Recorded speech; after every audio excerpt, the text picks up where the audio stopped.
everybody is okay with that, I'd like to add that after future guest speakers to invite. I think you said it was, what, 15, 20 minutes? 15, 20. Okay.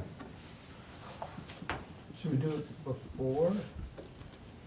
Will it provide more context when we decide who we might want to invite to talk to us? Before the discussion of guest speakers? Yeah. I think that's a sensible suggestion. Thoughts? Good? Okay. I'm amenable to that. Chairman, additions or changes, is this where you would also consider new business, or like? Sure, yeah, or if we want to Or add could it anything. come later? This would be the place if there's something that we should add to the agenda as a formal topic of discussion. Mhm. Generally speaking, with open meetings though, if it's anything substantive where we're gonna make a decision, it's the sort of thing that we really ought to warn in a meeting. But because this is an informational presentation, we can get by with just that. Is there a discussion item you would like to add at some I point? have a really minor one. Okay. Might as well. I'd like to make a motion that the clerk forward the warning of the meeting and the agenda to each town clerk directly, rather than to the individual representatives, to then bring to the town clerk. I'd second that. Okay, thoughts, discussion? Well, in our case, it's not the town clerk that's responsible for posting information like this, it's somebody else. Okay, so whoever that other person, that other responsible person for posting the minutes would be? Can you remind me your name? John Quinn? Thank you. Right there. Does that seem reasonable? Have the clerk forward this on rather than having it sent to us? Assuming it's no more burdensome than the email that she sends to us now. And I have most of the clerk's email addresses already, having contacted them about this, organizing this in the first place, so. Okay, yeah, I have a list of, because I do mortgage filing all the time, so I have all that. Easy enough. Okay, any other thoughts or objections to this? Okay, all in favor? Opposed? Abstaining? Okay, motion passes unanimously. Good suggestion, thank you. Okay, public comment. Does anybody have anything that they'd like to address that is not specifically on the agenda? I don't really think we have a huge crowd of members of the public, so. I want to mention one thing, and you might want to put it on Sure. the agenda for a future meeting. Mhm. I have been pulling together the idea of a pilot project design. I think designing for 15 or 20 towns is going to be a year-long and tedious and expensive process. Designing for one town, especially with some help, could be a great pilot in demonstrating a particular kind of expedited technology. So, So it turns out, you always have these ideas where I'm gonna say, hold that thought until so in this case, hold that thought until EC Fiber gets here. Because the way that they approached their deployment was not at all like 16 towns, boom, we have got a design in. They nibbled at this bit by bit. They've got one town or a chunk of a town and a chunk of another let me tell you town. why I'm raising it, is because David was recently able to get Washington Electric's data, but it's not really, if this is a pilot project for one town, it needs to have the blessing of the Communications Union District to access that data. I can't do it, but I've got some volunteer expert design work that can put forth a design whether we use it or not, and keep the costs next to nothing. Absolutely. So So pilot design, there's some. I'm picking Callis just because that's a convenient set, and I've got a lot of the data for Callis and Washington Electric and Hardwick Electric all reach into that. And figuring out who our anchor institutions are going to be will hopefully guide that. And if it's going to be Washington Electric, then I think that's a slam dunk. Yeah, let's put, the pilot design, once we know kind of what we're building and the direction that we're pushing, I think that makes a lot of sense. Any other public comments on items that are not on the agenda? Okay. CBI rules of procedure adoption. So as you recall, in our last meeting, Jim Barlow had put together a proposed rules of procedure, and we made a couple changes to it. And he was so kind as to go back and edit those. So taking all of our changes that we already approved. We already approved this at the last meeting. It's just a matter of us signing this. So I'd like to circulate this and give everybody a chance to sign off on it. And we'll pass it back around, and I will, actually, I'm gonna pass 2 of these around, just so we have redundancy, because I'm a fan of that. So let's do like that, or is that too dangerous? Put them together. Yeah. Phil, I think we're just gonna put them together, just to make sure they. We're don't just get- sign twice. Yeah. There we go. Super, okay. And just pass these signature pages. But then you're all signing power of attorney. Yeah. I'm just gonna change the first 4 pages then. You want me to initial every page? No. Please don't. If it strikes your fancy, by all means, initialize every page, but I don't think that's required. Okay. Anything else on the rules of procedure? I think we're good with that. Certificate of organization, Becca? Thank you, everyone, for getting me your vote certifications. I submitted that early last week, so the next step will be the Secretary of State getting us this filed copy and sending notice to all the towns. And does that require us to file online on their trade name site? Do they say anything about having to do that? That is not my understanding. Okay, I but think can probably double as a check. municipality, we might not have to do that. And again, I recently opened a kind of a strange bank account, and they said, oh, you still have to go file, even though you did all this other stuff. Okay, I'll double check on that. Okay. Any questions for Becca?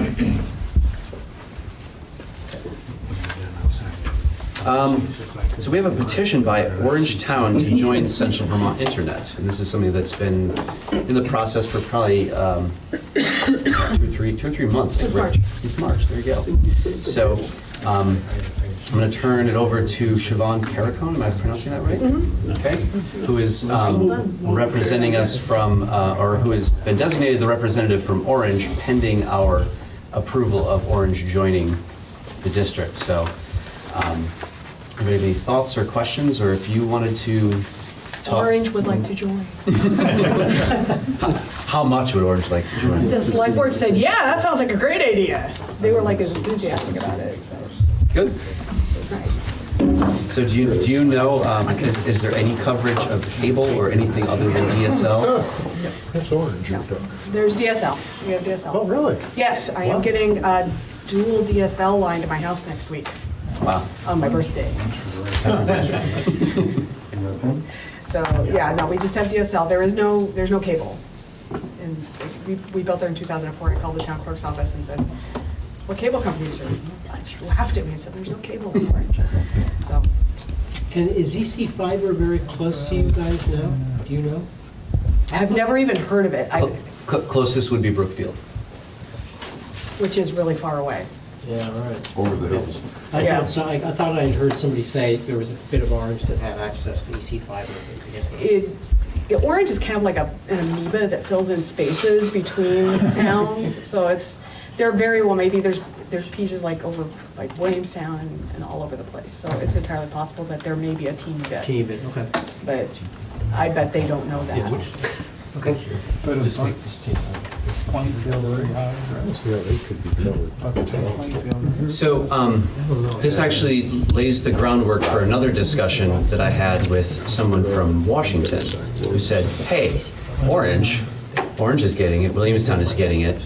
We have EC Fiber across the border there. Why not us too? And so she's in the process of talking to their select board and finding out so what the rest of the kind of the appetite in the town is there. But I'm definitely in favor of adding Orange. I think it makes sense. So we sort of have like 3, so like a triangle of really pervasively underserved towns with Elmore and Roxbury and Orange, and then sort of kind of a mishmash of reasonably well-served to not very well-served, sort of sandwiched in the middle. So the question that I guess I would pose to you is, once we hopefully approve Orange, when are we going to stop at how many towns and where, you know, what's next? Is this something that we want to start turning people away? I mean, if I get this call, should I say, yeah, go form your own communications union district, which we can certainly, you know, help them do? Do they have any feelings one way or the other about that? I think it's a complicated. Hold on a second. I believe that there are multiple state agencies have definitions of central, northern, southern Vermont, northeastern Vermont, and northeast Kingdom. You could just adopt to one of their geographically defined areas and then limit it to that. Okay. Yeah, unfortunately, they're not internally No, consistent. they are so not. I think you're introducing more complexity than you really want to deal with. One approach that at least has worked successfully in rollout of complex products in large business operations is to have a tiered rollout based on experience and just tell people that you will be tier 1, tier 2, tier 3 based on funding and product availability.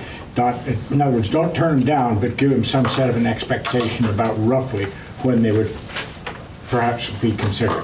When they'd be considered to join the district, you mean? Yes. Or be served.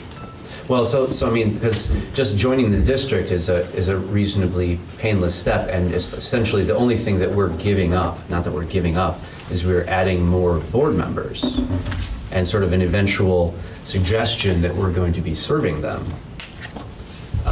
But I mean, conceivably, you could cover every town in Vermont, right? I mean, it kind of doesn't make sense with the name, but I mean, there's nothing preventing us from doing that. Dan? It was to this idea of having tiers, which I believe once you people have joined, you don't have that option, unless there is some definition of such tiering within the rules and procedures that isn't there now, because otherwise anybody who you're adding in then is part of the decision system. So the question then becomes really, what is the reasonable area? How, you know, EC Fiber had a much larger footprint at one time. I remember Montpelier is part of it, but it... Well, they still get counted in those 24 towns. But Okay. it wasn't able to do it. That's why I'm Right. wondering what, you know, how far you want to go out on this one. So I'm looking at the bylaw, the statute. There's a section here called admission of district members. And I'll read you two sentences, they seem the most salient. The board may authorize the inclusion of additional district members in the communications union upon such terms and conditions as it in its sole discretion shall deem to be fair, reasonable, and in the best interests of the district. And then it also says the board shall determine the financial, economic, governance, and operational effects that are likely to occur if such municipality is admitted, and thereafter either grant or deny authority for admission of the petitioning municipality. So if it's going to be really costly or something like that, it's a reason not to grant, I guess. And you can, and I don't remember if you just said this, but you can charge a new member to join. It doesn't say that, but if the board grants such authority to join, it shall also specify any terms and conditions, including That's true. financial obligations, Financial obligations, upon yeah. which such admission is predicated. Stephen? I think what I was going to say, when I first interrupted the other floor member, is that this is a complicated discussion that's going to take quite a bit of time, and it probably should be put on the agenda for a future meeting, because there are towns like Waterbury, Stowe, Woodbury. Morrisville, Woodbury, all that need to be considered here, and each has a different set of pros and cons. So I would think we're not going to slay this dragon tonight. I think that's true. So a couple more comments maybe, I think, then we put it on the agenda in a future time. Michael? No, I agree with Stephen that we can't decide tonight, but I think it's healthy to have the beginnings of the conversation. So being in the business, my experience and talking to many other operators all over the country, the service that we provide is local, it's personal. Once you have customers in Brattleboro, it ceases to be that. have to adopt an entirely different model like Comcast, a big kind of model, and it's a different kind of connection to the customer. And I would advocate that this organization keep bounds so that it can be effective and local. I think that it's going to be an enormous task to serve a lot of towns. And we're going to have to do triage as to which towns get first, or are we doing a little bit of this town, a little bit of that town? And the more we have to do that triage with a bigger organization, the more painful those decisions will be. So I would advocate, some expansion makes sense to me, but it should sort of be contiguous and not too big, and I'll just be general in that way. Okay. So I guess what I'd ask everybody to do is think about that, and if you want to, grab a map of Vermont and just sort of sketch how you imagine this district ending. Like, is it 24 like EC Fiber? Is it 20? And which towns are included too? So I'll just say. Can I throw one more thought in the hopper? Absolutely. It's not prohibited that, like, Montpelier can be a member of both EC Fiber, and if we, because of the capacity and talent that's here, we might, and the progress that we potentially will make rapidly planning, we could actually seed sub-districts to then take on their own initiatives, but with the support of the broader district. Absolutely. And that's something EC Fiber is willing to do for us. Yeah, John? We have a lot of work on our hands in front of us and a lot of towns already here. And I think if we want to continue to expand, we should do it on an annual basis, meaning take it up once a year maybe, set the membership and get to work on the things that we need to do to establish the communications district, and then a year from now we'll be better positioned to actually assess the landscape and say, we can take on more, or we're still 5 years out or from getting to the towns that we have. And I think we'll have a better picture. I think that's a really good idea. Okay, so the agenda item is Orange Town would like to join. Would anybody like to make some sort of motion? I'll move that Orange be authorized to join. Any second? Second. Okay. So Alan Gilbert and That was Gilbert and Gilbert, right? Gilbert. Started this thing. I'm getting good now. as long as you don't have a Representative Sullivan, I think we're gonna be okay. You're even both a Gilbert, so. Okay. Any further discussion? All in favor? Aye. Opposed? Abstaining? Okay, motion passes unanimously. Welcome, Siobhan. Woohoo, now I can talk. Now you can talk and vote and all of these sorts of things, so. Can I ask a quick clarifying question just for forum? I know I heard from a couple of people that they weren't going to be here, and they actually are. So is Jonathan the only one that's on alternate serving as a delegate tonight? Okay. I just wanted to know how Siobhan spells her name. Oh, jeez. It's a secret between us. Okay.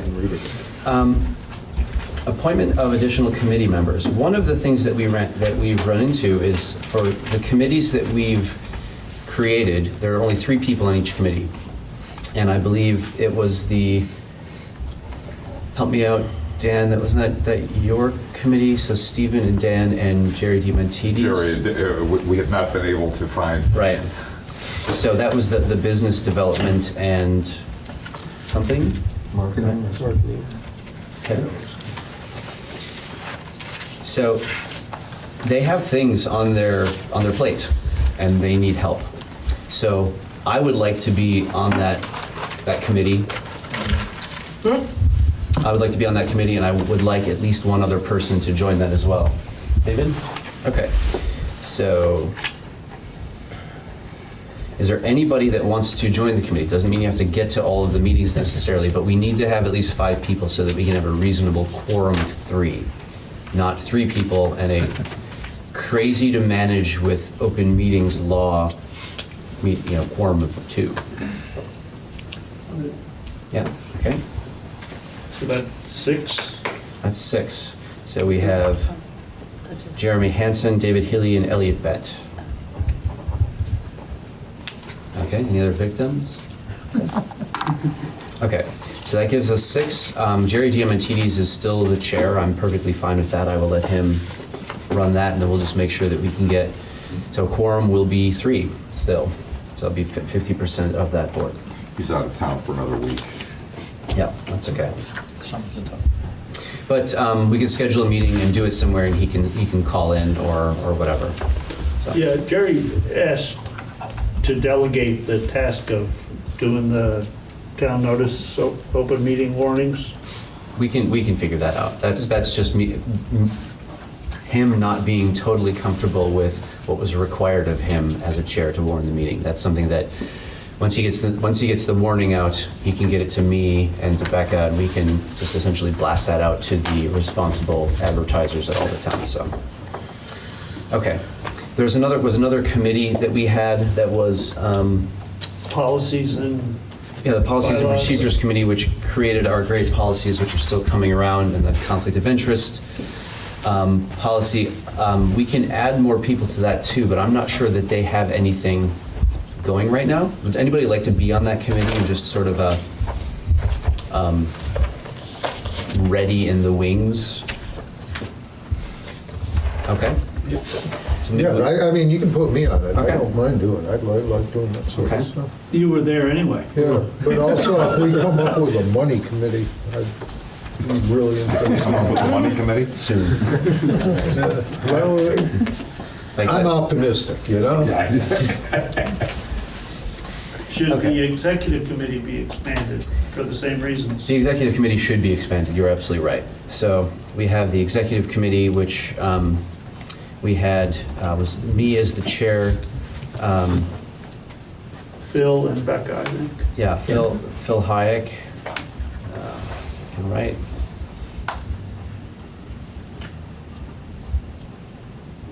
Okay, Becca Schrader. And that's essentially, at this point, just setting agendas. So I draft the agenda, I send it out to the other 2 folks, I say, hey, how does that look? And they say, terrible, start over. Or they'll usually tweak this, crap that, and they both missed, like I did, the time mistake on the next meeting on the original draft of the agenda, so. But I think it might also be up to an executive committee to decide whether to call a special meeting, or Mhm. there, immediate, imminent events that might necessitate that, so. Sure. So, I mean, we have, that executive committee hasn't had a lot of work. Maybe this is something we push off until later? Okay, I'm hearing crickets, so. Yeah. It shouldn't be hard for you to get a quorum of that particular. No, I mean, these guys respond in like 15 minutes, so it's, once I have internet back at home, still waiting on Consolidated, by the way. Once I have internet back at home, yeah, then I will be able to Thank more goodness quickly they're going on respond strike myself. soon. What's that? They're going on strike soon, then you'll get service. Oh, really? Great, okay. Do you know when? Like after next week? After next week. On your birthday. See, now that I'm torn. Okay, so could I get somebody to make a motion to add Jeremy Hansen, David Healy, and Elliot Bent to the Business Development and Marketing Committee, and Rama Schneider to the Policy Committee? So moved. Okay? Second. Okay, that was Phil Hayek and Dan Jones. Okay, any further discussion? All in favor? Opposed? Abstaining? Okay, we have that unanimously. Wonderful. And now we have a presentation, so we have to be aware of the time, but I think going into our vision or our mission discussion, I think this is probably worthwhile, good information, and I don't think we're gonna get to any answers in our vision and mission discussion tonight. It's my instinct, but. How do you turn this thing on? Excuse me, Jeremy? Yeah. Did you want to have about future guest speakers, or do you want to do that after this? We had talked about doing that afterwards, Okay. so that we could get a sense of David's presentation. There we go.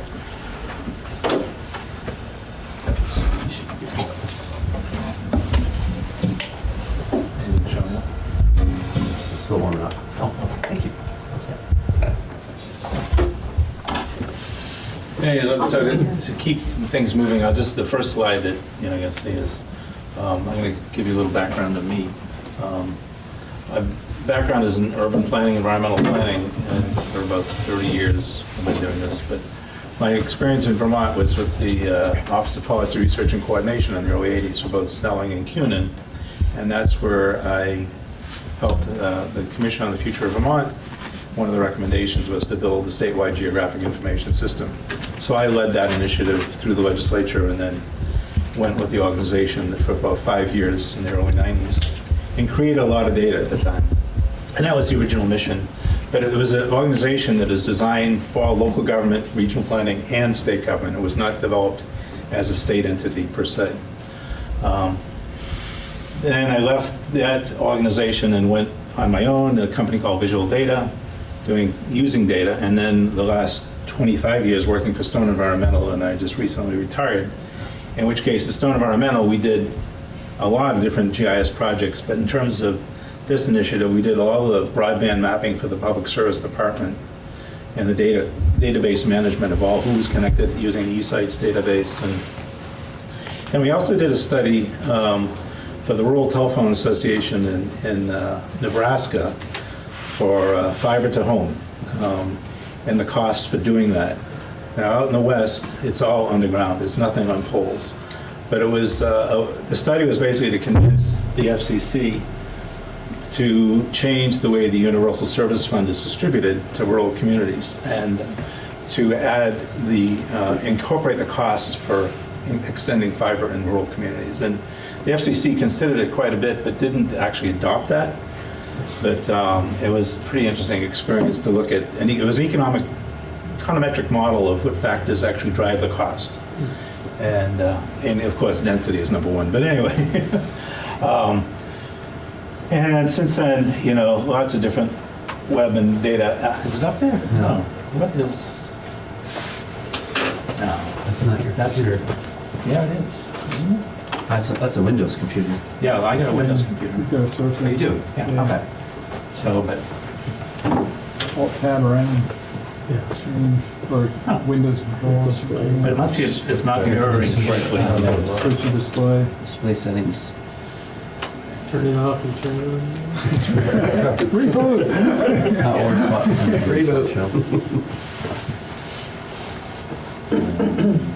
I think it's window left and right arrow with switch screens. I forgot. Yeah. This time.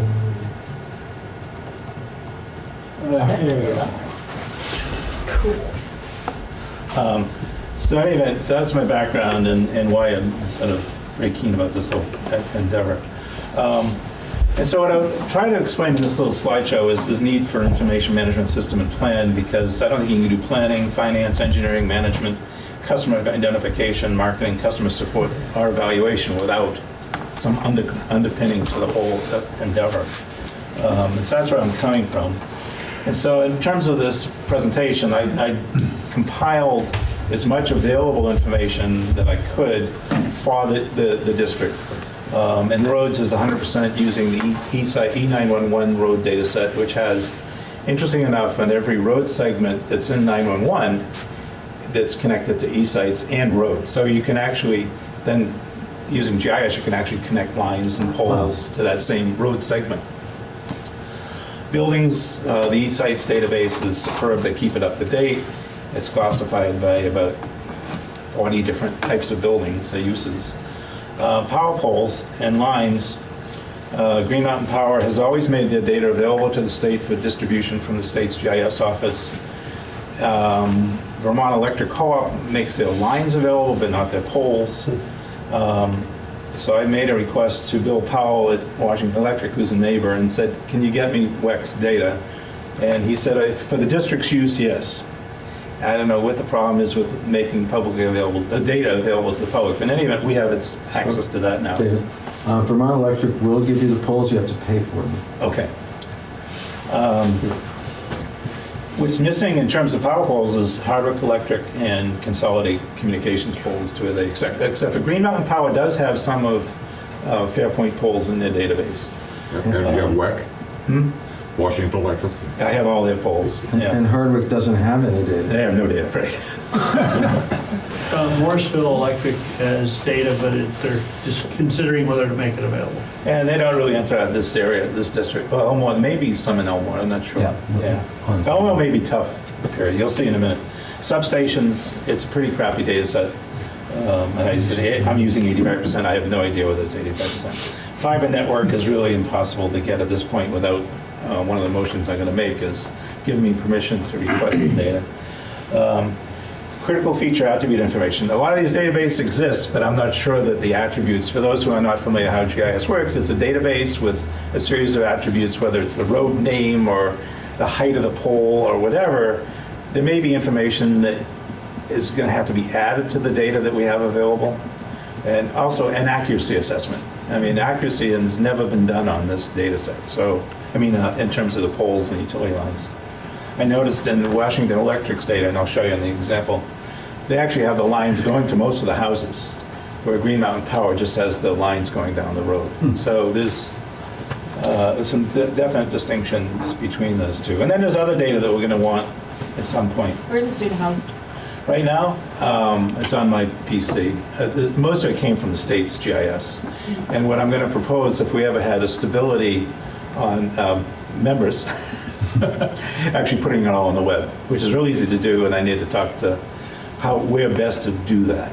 I mean, I have my own license to do it, but I'm not sure that's the best solution for the... RGS Online? Yeah, and so using the right license for that. This is just, so this is sort of an image. I'm going to switch the actual data map. And so there's the district, the light blue. The red is, the red lines are Green Mountain Power's lines. And if I turn on WEC, you'll see how filled in the district becomes.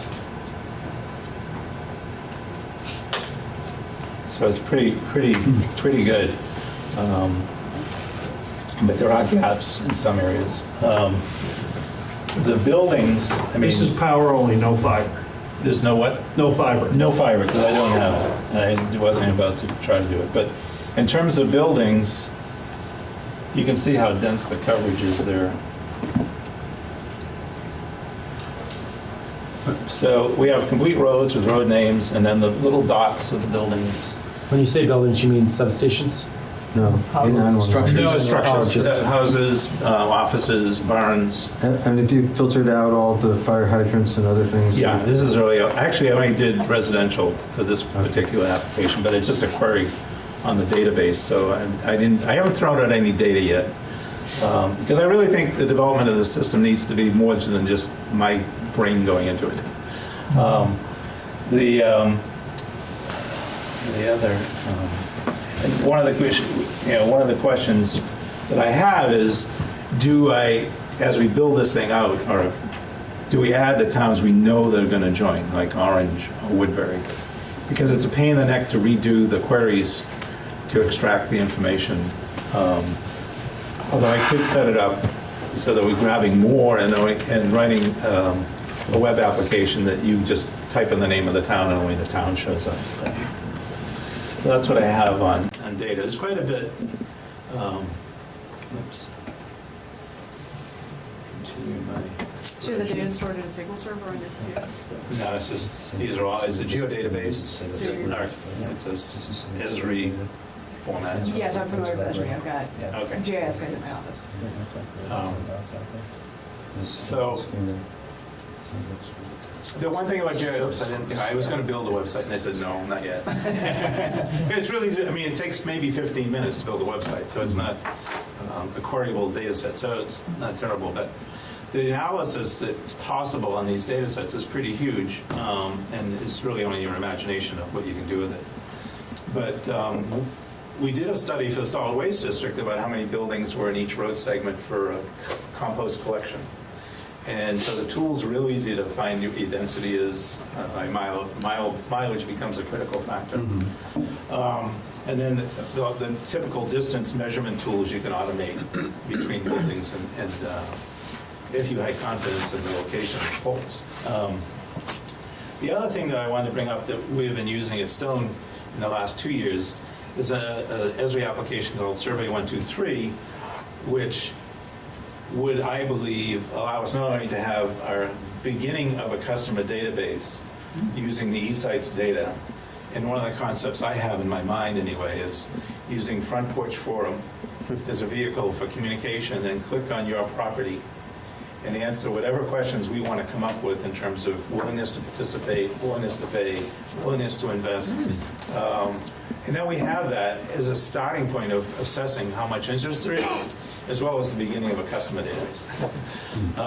So I was looking at, we could become pretty efficient at doing this, but it's going to take a little bit of thinking and collaboration to do that. There may be privacy issues there if people start putting in that they're willing to invest $1,000. that- Well, I mean, those are the kinds of questions, and I mean, you need to address. Yep. I'm just raising it because technically you're building public records and we might need to ask for an exception for that kind of stuff. Well, I mean, is it any different than a property tax record, Yes. which is totally public? Oh, you think it's different? Okay. Anyway, those are the things we're going to have to sort out and resolve. Lots of different, I already mentioned the different kinds of analyses that we can do, and also doing alternative cost analysis on this thing. The next steps, I would like a motion tonight to get authorization to seek missing data, establishing a subcommittee, although I think working with the marketing group, from that group, we may be able to come up with the kinds of things we want to do with it. And then that group would develop sort of a more detailed work plan and timeline for building the information infrastructure that I think we're going to want. And then finding, not right now, but where do we live, where does this stuff where does it live? And then developing, if we need to go out to bid, preparing the work scope for an RFP to get things built. So that's sort of my, hope I did it in a reasonable timeframe. And if anybody has some real questions, or, see me afterwards, or call me, I love talking about it. David, can you send me that presentation? Yes. Thank you. Yeah, can you get that on the Google Drive? Yeah, Yeah, we'll get it put it up. in there, That's yeah. what she asked, sorry. Great. Thank So, you. David, for Craftsbury, I asked Vermont Electric to provide all their poll data, and they said, you? No way. But we'll give it to the town. So they gave it to the town, but then they said, but you can't publish it. Right. You can't share it. Well, that's sort of what Mark So said. we were able to use it, but you wouldn't be able to put it up on, you couldn't Yeah. aggregate it and put it up on a website, because that's how they feel about their data. So that's going to be true for some other organizations. Yeah, no, and Washington Electric says, oh, Washington Electric, by the way, is very interested in this project Yeah. and being a participant, so they have an interest in that. I think this actually raises a point that I think even came up earlier when we were talking about potentially writing a grant proposal already. I think you sent us, but I think that there is a potential issue that we should probably discuss, which is proprietary data, personal identifying information, things that definitely cannot fall under public records requests, and we should probably discuss, the governance committee, probably that's an appropriate place to take that up and discuss that type of information, data, treatment of it. Yeah, Jim's pretty good on that, Jim Barlow. I would like to be a participant in that. That's what I do for a living. On the policy? Data and policies relating to data, and how we're building the data, and what data we're going to collect, how we're going to form it, where we're going to host it. So we haven't created a data committee yet, but maybe we need to do that when we get to assignment of committee tasks Okay. and such, when we get there, and maybe that's the subcommittee that we authorize to go and chase this stuff down and look at, where we run afoul of public records and such. Rama, did you have your hand up? Yeah, just a question, can we add our own data to your data set, or does this all have to get drawn from the GIS? No, we can add our own data, so for sure, I think this is just the building block. Okay. Yeah. But we're going to want to put a lot more into this, I think. I need to go back to the rules of procedure, actually. We didn't vote on it. We voted on the conflict of interest policy. And we suggested changes to Jim, who was then gonna make the changes and put it in a new draft, and then we were gonna vote on it at this meeting. Okay. And you all signed it! So I'm willing to tear this up. There's a shredder right over there we can use. We can try this again. Why don't we see how the vote comes out? So, anybody want to make a motion to adopt the rules of procedure as amended and presented and signed? today? Okay, so we have a motion. Second.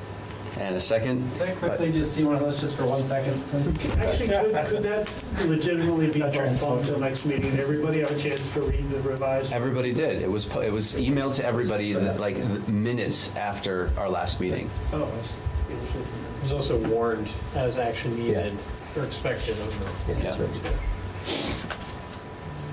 I didn't look that far back. So maybe we just press the snooze button on this one, or So the only question I had was around a quorum. Mhm. And I read it when I signed it, that it was more than 50%. So you were talking about a quorum of the subgroup, so It was more than 50%, it says. Okay, I stand Just corrected. I just wanted to make sure that was So right. it'll be 4 people. I think we can deal with that. We'll figure it out. Okay, thanks, Sorry, I John. just- No, I would rather know than somebody come back and say, wait a minute. Okay. Just did that. Okay, we have a motion, we have a second. Any further discussion about this? All in favor? Aye. Opposed? Abstaining? Motion passes. Thank you. Thanks, Thank you for doing that thing that we thought that we already did. Just another comment on the data part, and we'll finish. It would be my, and I don't know enough, some folks here are a lot more experienced at public meeting and laws and procedures and stuff, but some of the, I think policy making obviously is pretty strictly under whatever, but, background information, supporting information, building a database, I don't construe that as necessarily being under public meeting requirements. And I don't know what, I'm not the one to express an opinion on it, but it seems, and even within that context, and that was part of, I had that message a little bit in my email was, we can use like an open source type model if we do feel like we want to be transparent and they'll all be public, but we ought to be able to just move forward. Doing things like building a database, especially if it's publicly accessible, if it's on GitHub or whatever, does this matter? Now, you have to be careful about privacy stuff and proprietary stuff, but even that then, you put in the proper controls. I don't see a conflict with that, but I don't know. But yeah, so there you still have to be careful because even proprietary, and even if a business says this is proprietary, and somebody walks in and says, I request this as a record of the town is technically obliged to provide it, regardless of whatever contract they sign. It's going to have to release public health information, like on an individual. That's a specific carve-out. Right. That's a specific carve-out, though. But if there was an email from some CEO that says, well, you can, we're going to share this with you if you, only if you sign this contract, and then somebody finds out that exists and requests it as a public record, these cases have gone to court. Okay. No, So it's but there is a distinction between background information and policy making, is there not? To a certain extent, we just have to be clear about knowing what those carve-outs are before we sort of wander blithely into them and then realize that, Sure. all of a sudden we have to deliver these. Yeah. There's also one other suggestion in there that I heard that we have to be very careful about, and this is about making use of online resources, even if they're generally available to the public, because if enough of us access it together or start contributing to it, that becomes an open meeting law. I mean, the open meeting law is based on a quorum of the committee regardless, or the board, regardless of where the meeting could be held. In other words, it's very neutral. Right, but my understanding is for something like an email, it's that way because an email is it's a constrained environment. If you put something as a public repo. No, or the a only public thing you website, can do, it's generally available. you can do agenda setting, scheduling a meeting, or share information, but you can't discuss it. And you got to be careful how you share it too, because if somebody it's easy to cross that line from sharing to having a meeting with it. So I'm just saying, don't be lulled by the fact that anybody can access a blog. That doesn't free us from the constraints of the open meeting law and have to do warnings and make it available so that everybody will have access to that information. I'm going to talk to Jim Collins. You should. Because it's I just think of open source models and how well they work and they scale and nobody's left out and you can't, whatever, like it meets all the sensibilities of an open meeting, but yeah. Future guest speakers to invite? But anyway. Jim does not live very far from here, and he'd totally come down, or Chris Winters. Yeah. Either of them would be willing to come and talk about open meeting, public records requirements. I think, let's put a pause button on that until the next agenda item, but I think David was still looking for a little bit of authority. So how would we like to give that to him? So what are you looking for? Motion to be able to represent the district requesting data from, like, Velco, for one. So moved. And seconded. Okay. Who else would you be requesting data from? Public Service Department. Okay. Those are probably the two main ones. ADS, Oh, I just know if I have to abstain or Campus not. Fiber. Oh, right, oh, yeah. No, I think it's more specific, probably those two organizations handle most of it. Perhaps there should be somebody who you review it with, Yeah. so that we're all comfortable, or How the request is made, outside yeah. people are comfortable that you haven't reviewed. Definitely. So CC the executive. Well, even have a board? draft, the executive committee, and then just, draft it, and then if it needs revision, make revisions, and then send out with a CC. That'd be fine. oops, there's a motion on the floor, I can't talk. True, okay. Wait, So can- where are we at? Chair, I'd like to move that we bend the rules and allow the delegate to speak even though he's an alternate. Okay, so we have a motion. We have a second to that motion? Motion dies for lack of a second. Okay, so we have a motion on the table to authorize David to proceed with requesting data. Any further discussion? I have one question, I guess it's of David. Should we, at what point do we have to worry about you're getting data that becomes not our property, but accessible to all of us, and then we get a request for somebody for that data? That was what I was gonna raise. Well, it's, So we're going to need a policy on that. yeah. And if it's on the web, it's either accessible visually, Yeah. or it's downloadable.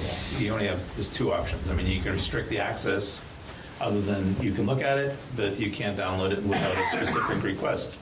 And if we don't have anything that's, I would say a customer database is pretty proprietary. How we want to handle that, what the public records law says about that is probably a critical thing.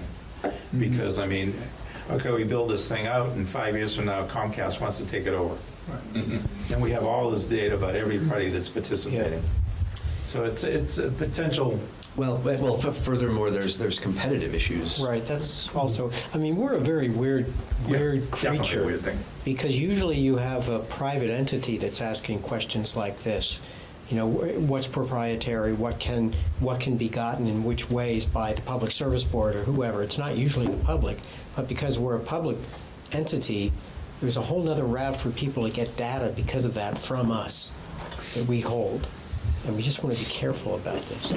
It just sort of what Michael had mentioned earlier, where Craftsberry was able to get the data from Vermont Electric Co-op, but they can't publish it. But if I request it from the town of Craftsberry, I can get it. And is that going to constrain people who we're requesting data from even getting it to us if they understand that that's the potential as well? So it's not even about. It may not be proprietary to us at this point, and we may feel fine sharing it. In fact, we should. It's data about the region, but it's not it may not be facilitated if people, so how do we, yeah. I'm really confused because I don't understand on some level, like if the end goal is to provide a service that is funded by subscribers, there has to be some carve out for how that works as a business, or else we would never be able to compete. And we would never have people give us information that they wouldn't want shared the way that they'd expect it not to be shared. And the scope right now, though, is really you just getting geographic information Correct. from power utilities, Yep. right? So, I mean, Well, I think we're maybe safe we right should- now. yeah, maybe we should just limit the scope for right now, like put that constraint, A, that you're going to check with the exec committee, and B, the scope Yeah. is limited to X. I And mean, then, some of these requests are gonna get back, you can have the data, or maybe not, but this is the restriction they're putting on it for our use. right. So that may happen. Well, then maybe we bring that back to the board to decide whether that's something that we want to live do. with or not. Yes. Michael? We might also want to wait until EC Fiber gets here. Yeah, and ask I'll them how they ask handle him it. Does Valleynet and EC Fiber segregate data so one entity doesn't know technically what the other has, or all those things? Yeah. I am very uncomfortable with the idea of customer data being available publicly to everybody.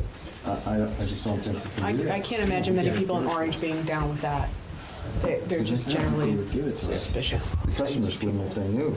No, I mean, I don't think. Not- So- Just- They're very, it's a very small community and No, they're very, but he's talking about gathering customer data. from They're there for customers reasons. and putting Well, it- and when I went and pitched this everywhere, I mean, I'm a privacy activist, so I could go and say, privacy, net neutrality, high-speed internet, these things are all great, but I think we need to be clear about when we can't protect privacy because of our obligations as a public entity.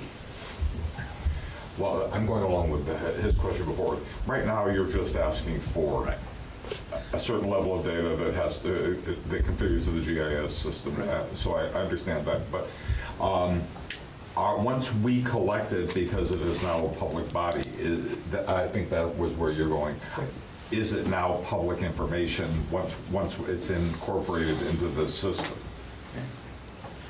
And maybe the governance committee, may need to develop a Yeah, this is a policy big on that. question. This is a really big question. Could we put a restriction like data that is otherwise generally available to the public, is what you're like? The likelihood of getting Belco's data with that may not happen. Okay. So I think there's probably some amendment that could be made to the original motion. How would somebody like to amend that? Or we can just go and vote on it and vote it up, vote it down, and just see where things land. I would be comfortable with you withholding possible problematic data for now. I mean, in other words, to give you the permission to go ahead and get the data, and to just, as long as you get it and you hold it to yourself, we're okay. He's a public official. No, because I'm going to ask you for the data if Bill Powell doesn't give it to me. And so will the competitors. And that is only. We're all going to want to know what's in that data because it's useful. Yeah. So do you want to be sharing it yet? I'm not so sure if one person goes out and gathers data and then sits on it, even if they're a member of a board and have been tasked with the board and does not supply the information to the organization itself. I'm not convinced that there's a need to It is, he's disclose that. collecting it on behalf of the district, and Yeah, therefore. we're authorizing him to. But only, So then, Yeah, We don't need to go to court this early in the game. I think we have to amend this to say, with the caveat, you can't sign any restrictive data covenants, and you have to let the Come executive back. committee know. Okay, so we have a motion to amend it with that additional Second. caveat. Seconded by Dan Jones. Can you say the whole thing? Authorized to seek data regarding the GIS database, provided there's no covenants on the usage of that data, and he seeks approval from the executive committee. Okay, so discussion, and this is discussion about the amendment. So we have a motion which is floating somewhere out there in the ether, and we have an amendment now.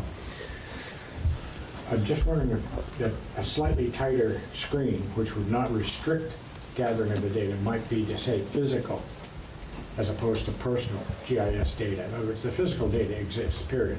It's when you connect names, faces, opinions and other stuff to it, that it becomes personal and becomes a real matter of privacy. But if it's existing physical data, for instance, we already know where the houses are. We already know who lives in the houses. No, we have to address. Yeah, we do. this. Yeah, we know. Every grand list has who Every lives where. grand list has it. And we've got GIS on the web in Elmore right now. You can go in Elmore. You can figure out who owns it, how much they own, where they pay the taxes, the whole McGill. But if we somehow bake in something to the extent of existing physical GIS data to the exclusion of personal or private data, does that provide any level of protection that makes the board more comfortable? It's still the proprietary level. But I'm not sure, so this is probably something to bring to policy committee later. I think Andy's amendment on the original motion constrains the collection sufficiently at this point. And then we would be self-restricted. Okay. Okay, so circle back around to this, I think, when we talk about policy, because I think that might be a sensible way that we can approach that in the future. But I think for this initial step, before we start stepping into swamps and lawsuits and things. I'd like to amend the amendment to. Okay, So I didn't bring my Robert's Rules books, but Robert's Rule book, but I don't know that you go multiple amendments. I would like to suggest a change to the amendment. Okay, so. That the amender may accept. Or you can withdraw it.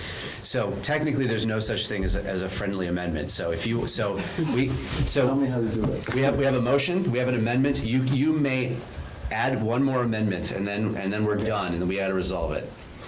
For the purposes of collecting data in the next week or two, I think we should authorize David to seek data from Velco. And our policy committee, or whichever arm of us, should look at the overall picture of how to handle all subsequent data. Okay, Is that what you need for this month? Well, I want to get the public service department's data. Okay, so we'll, both of those. Okay. But nothing more. Right. Until we I don't need have a broader policy discussion, either through subcommittee or not. Okay. Now, this is a very long amendment now, Yeah, I know. but we can, Okay, Does that make sense? so yes, but I'd like you to go back, and for the record, I would like you to go back and state this succinctly as a sort of a strike-all amendment to the previous amendment, okay. and then we can go from there. I move that we authorize David to seek GIS physical data from Velco and the Public Service Department. And that in addition, we as a body establish policy for future data collection. Okay, so that's a motion. Would anybody like to second it? Second. Okay, second by Phil. Okay, so now we're going to vote on Michael's amendment. Public Service Board or Public Service Department? Department, okay.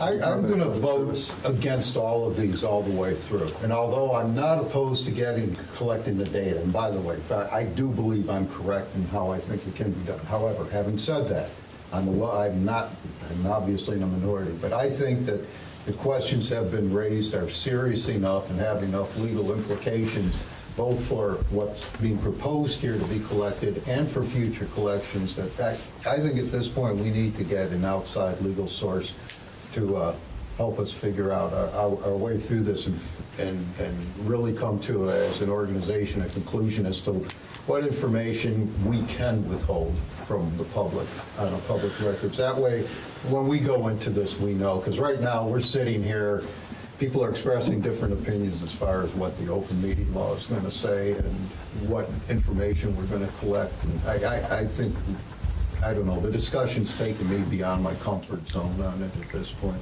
But if I understand correctly, for the amendment, we're just asking him to basically put in a public records request seeking information. Either one of those I can do that without that. entities can say, we're withholding this information based on public records law statute. I would just point out, he can do that. We can vote this down, and some nice gentleman Because I was will put in uncomfortable that with it, public but records request he's not- as soon as we're ready for it. Doesn't mean he's it's going to there. get any proprietary data or any trade secrets.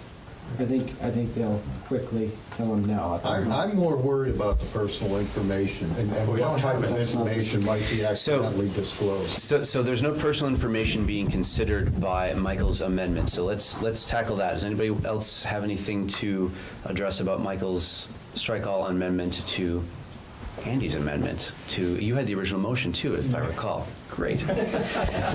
Okay.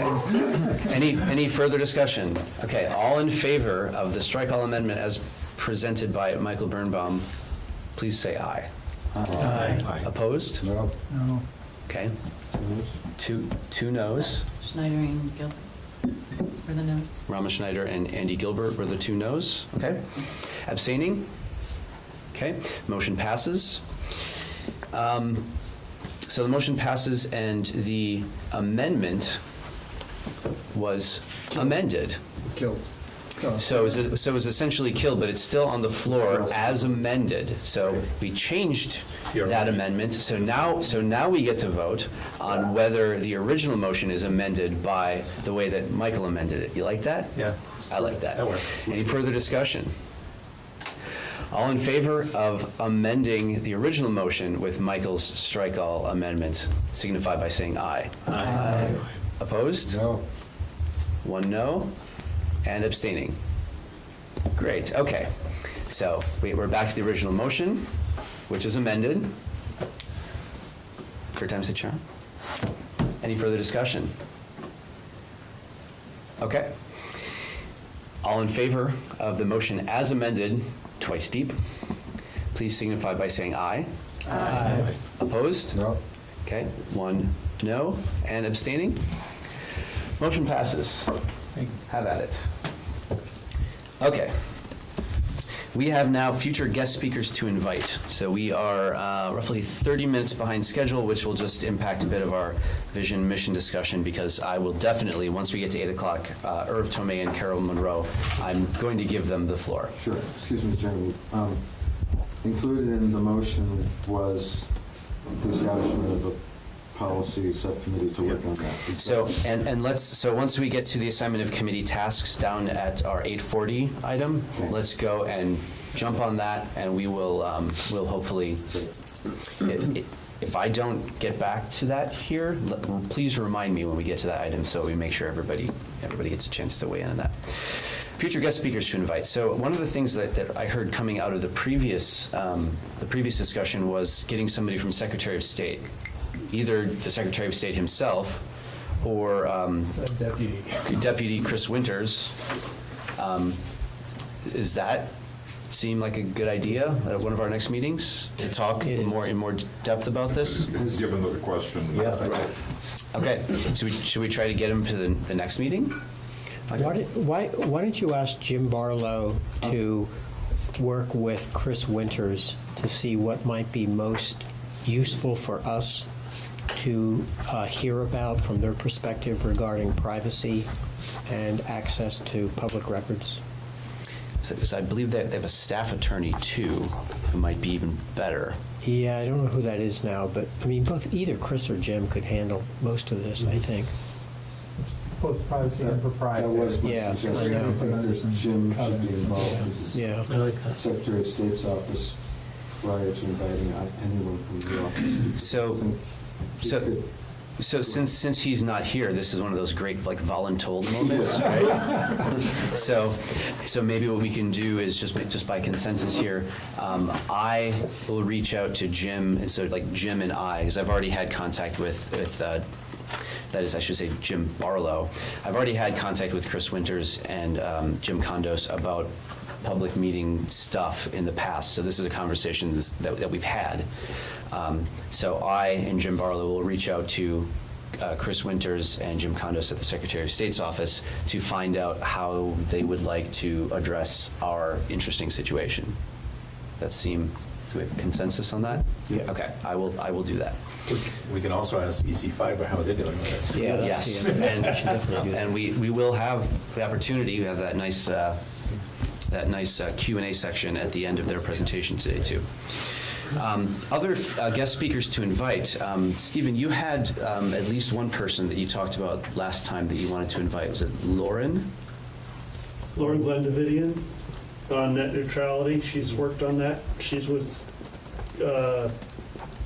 Town Meeting Television or whatever it's called. Common Good Vermont and CCTV. Yeah, what's the first one called? Common Good Vermont. Common Good Vermont and Chittenden County Television or whatever it's called. Okay. How's everybody's appetite for bringing her on to talk about net neutrality? Consent, John? Why? Meaning, like, right now in the process of where we are, why would we? I mean, I have my own thoughts about that, but I'll... It seems a bit premature right now, but that's... I withdraw the suggestion. I thought you were throwing in a hopper and not doing an imminent schedule. I think the other guy Okay. I thought that was, I'm sorry, I thought that was like immediate. And I was just, no, it was just, we threw it, opened the hat last meeting and threw in suggestions that were potentially spread out over 3 or 4 months. The other guy I recommended and sent the articles around, he's more immediate because he gets to fundamental architectural forks in the road. What was his name again? Refresh my memory. Greg Wayland. My suspicions, but they're not. I was a little wary of him. He has an agenda, and I thought it was a strange one. And so I have to go read it again. I don't want to sound averse to information and input, but he's definitely like. That's some sort of weird I like municipal agenda thing going on that I was trying to discern what his goals were. So I didn't see the value versus the risk. There may be other people who can speak as well to those topics, but what he understands, his market, he's a paid consultant, and I don't know if I can get him here from Boston for free, no matter how much whining and dining we do. Yeah. Vermont beer? Yeah. But my point is that he understands the differences between active fiber, a dedicated strand to every building, versus the passive shared endlessly split network. And he understands the concept of open access, where we might build a fiber highway system and let Comcast and Burlington TV and everybody share their compete over our glass on an equal access, open access basis. So that's kind of a fundamental architectural discussion that we need to know whether we're throwing overboard or not. So I think a good place to talk about open access is in our first iteration of the vision and mission discussion, and to talk about the GPON stuff versus the active fiber when Carol and Irv get here. Yeah. Because they went through the same gyrations deciding how they were going to go about it, and I suspect there was a similar, maybe shorter process that Kingdom Fiber went through when they decided how to roll out their fiber network as well. You guys use GPON as well, right? Yeah, EPON actually. Okay. But it's a PON. Yeah. But interestingly, Carol wasn't with ValleyNet and EC Fiber at the beginning.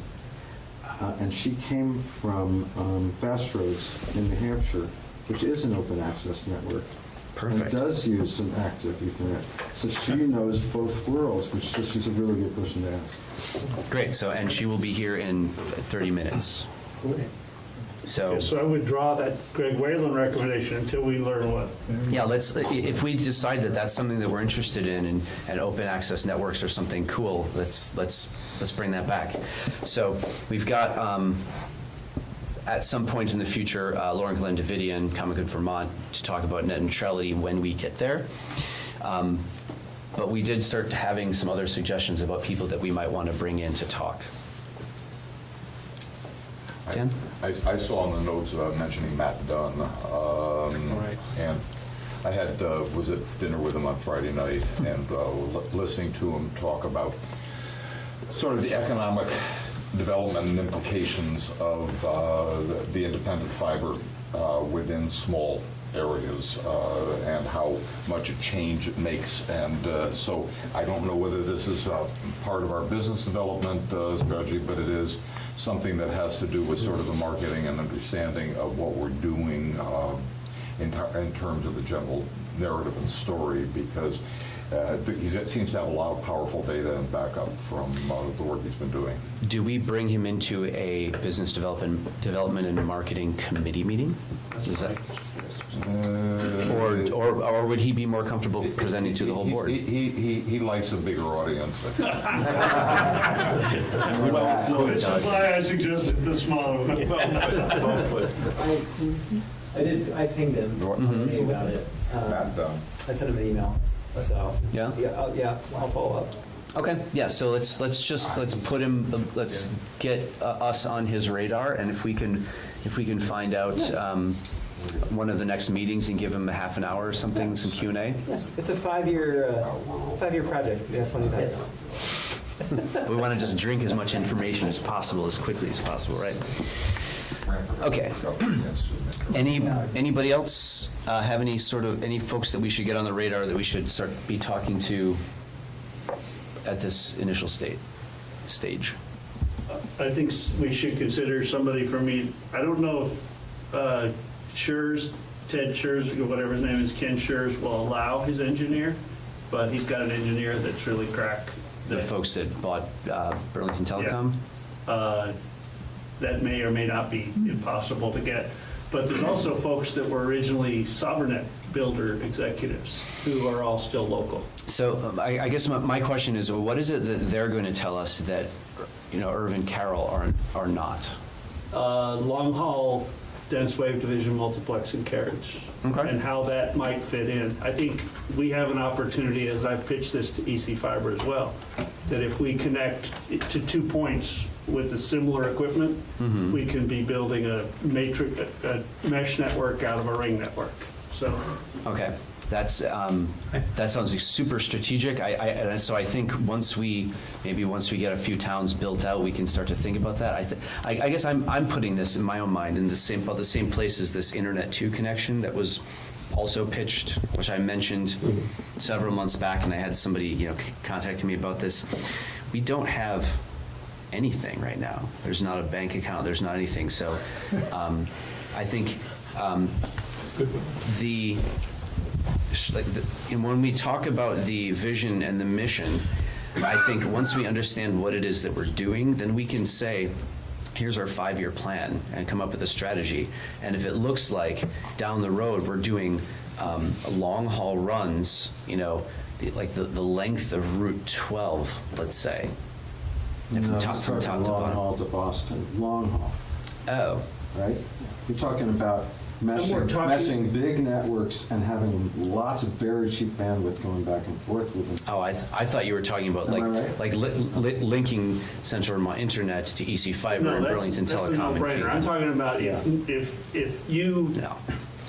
if Norwich puts a ROADM multiplexer from Sienna in, the same as Sobernet and Velco own, we can then put another one somewhere else. And they're foundational decisions about how we're approaching, anticipating future. It sounds like we're trying to put on our big boy pants, and I don't think that we're even out of diapers yet.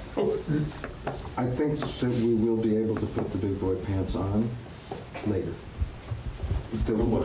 We just have to be careful. I think I'm going to guess what Stephen's getting at. He doesn't want us to design something that precludes some of these long-range good things. And that's good. That's good thinking. But we don't necessarily have to do that stuff now, as long as we don't close the doors. Cool. Okay. Any more future speakers?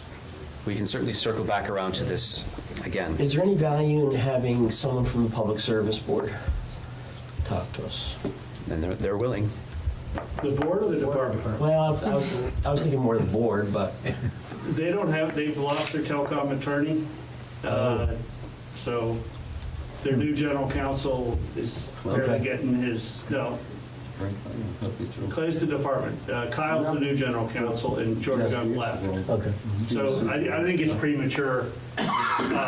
They made a recent decision where they said, coverage, they can't intervene in the coverage code DSL because all DSL is preempted by FCC. Yeah. Which is a whole nother discussion. Anyways, so maybe when that becomes more relevant, or if somebody wants to reach out to them individually, if there seems to be some sort of opportunity to get somebody like that on board, or if, John, if you come across somebody in your day-to-day life that's like, hey, this would be cool to bring them on, I think there are folks at the state that we ought to have on board with us. How about inviting a Velco person to come and describe their network? This is what we're talking about.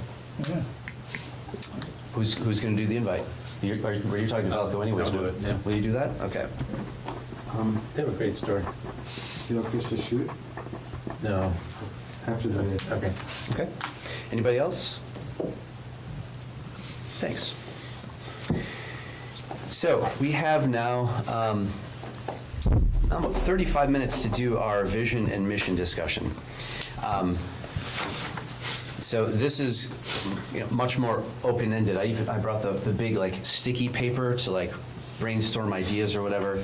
And what I'd like to, before we start talking about things, I'd like to talk about talking, because I think in this case, Robert's rules is really bad. It's really bad. So there is a process that is used by a group called Round Sky Solutions out of Worcester. And they have this thing called integrative consent, which is a bit more flexible. So I have 2 handouts. So this is my process proposal.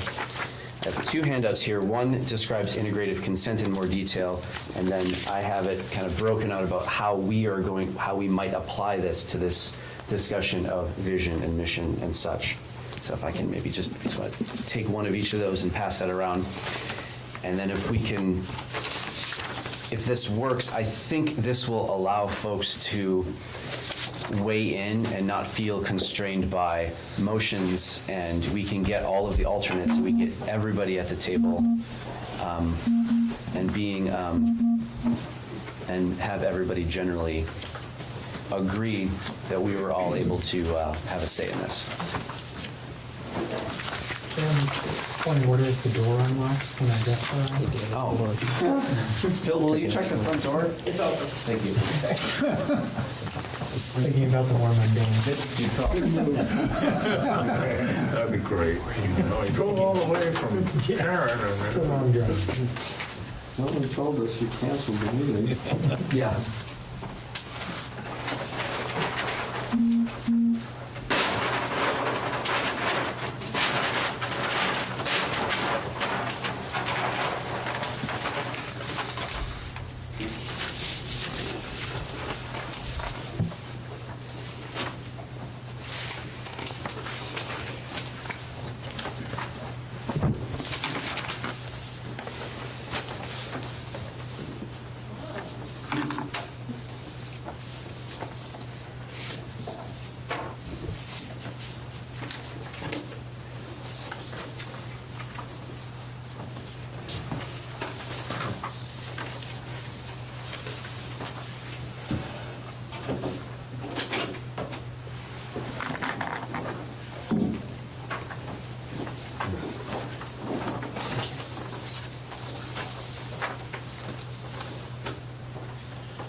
Jeremy, take it by this, that you're not drawing any distinction between vision and mission, right? Because I got the impression that we don't really have either right now. So I think defining our vision will probably make the mission much clearer. But if we want to be more explicit and dive right into defining mission, that could also make the vision implicit, I guess, if that's some sort of strange roundabout way. But if you want to make a clear separation of those, I'm perfectly happy to do that. But I wanted to put this out there so that we could be a bit more open and just do the brainstorm wall thing first. So let me walk through this, how I envision this working. Declare conflicts of interest, because I think that this could come into play here. The process: propose, clarify, comment, amend, integrate. Number one, propose what we all think CVI should be doing. So the services, whatever promises we're going to make to the municipalities and such. And each of these proposals come from a proposer. And that proposer essentially owns this through the process.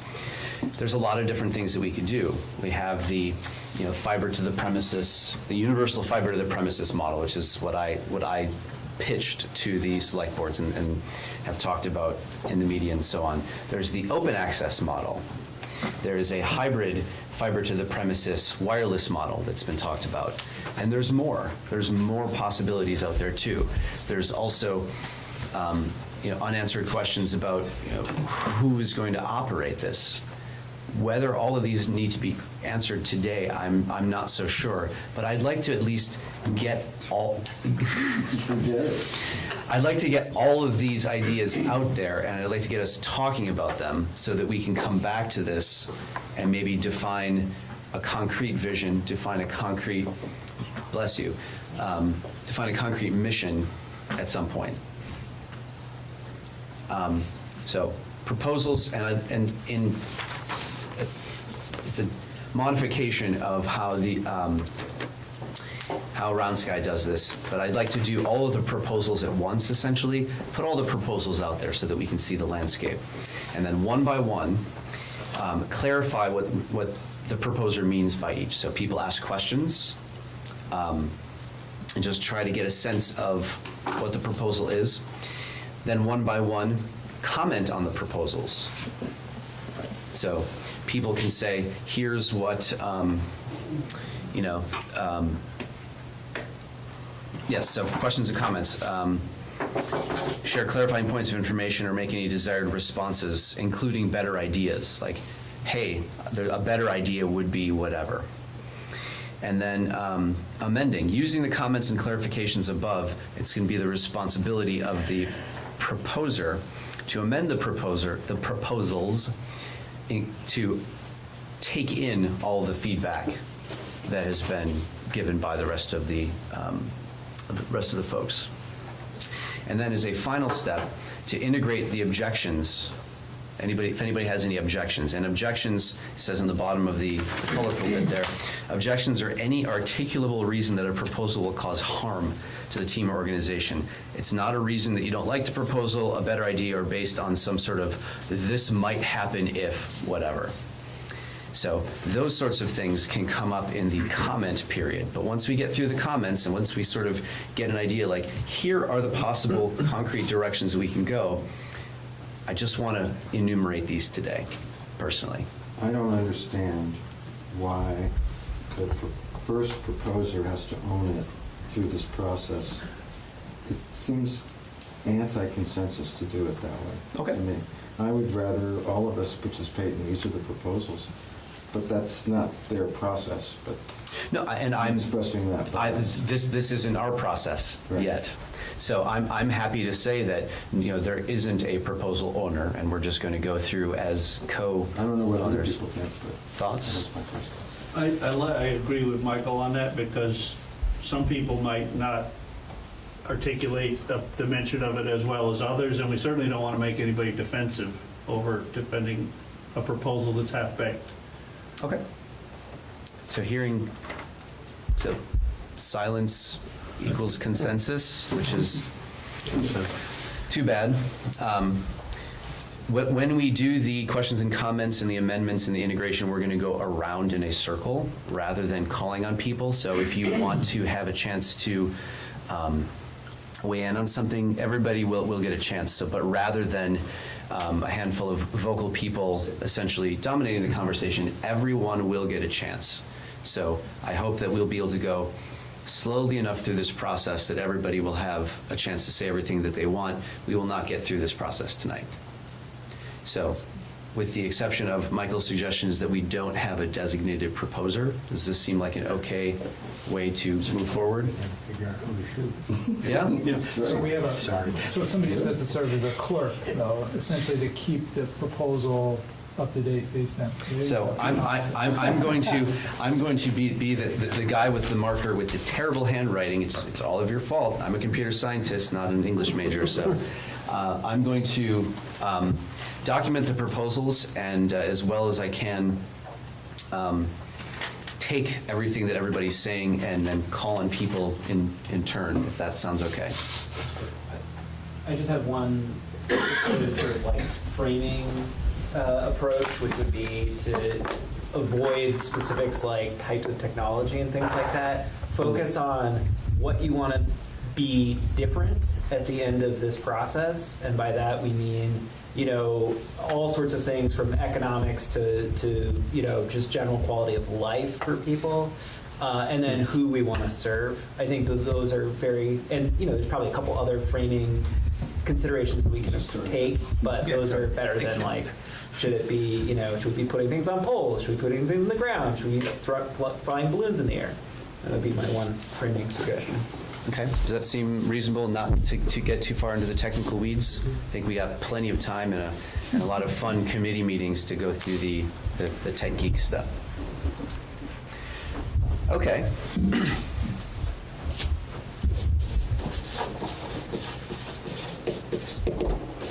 So I have my own proposal, but I'll give it to you first or I'll give it to you last. I don't want to, you heard it last month anyways. I just sort of put it in a slightly more concise format.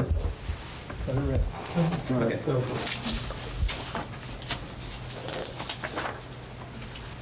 Okay.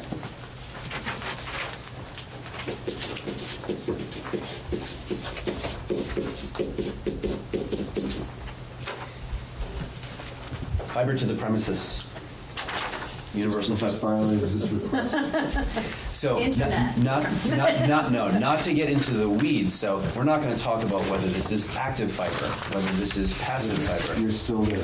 No, this is, so I'm. Okay, it's your proposal. This is my proposal, and so while I respect what Elliot's saying, I don't want to talk about whether it's, you know, gigabit fiber, whether we're sort of multiplexing we're doing or anything like that, or where the routers go or whatever. In this case, I think the distinction is important. So we start comments and go around?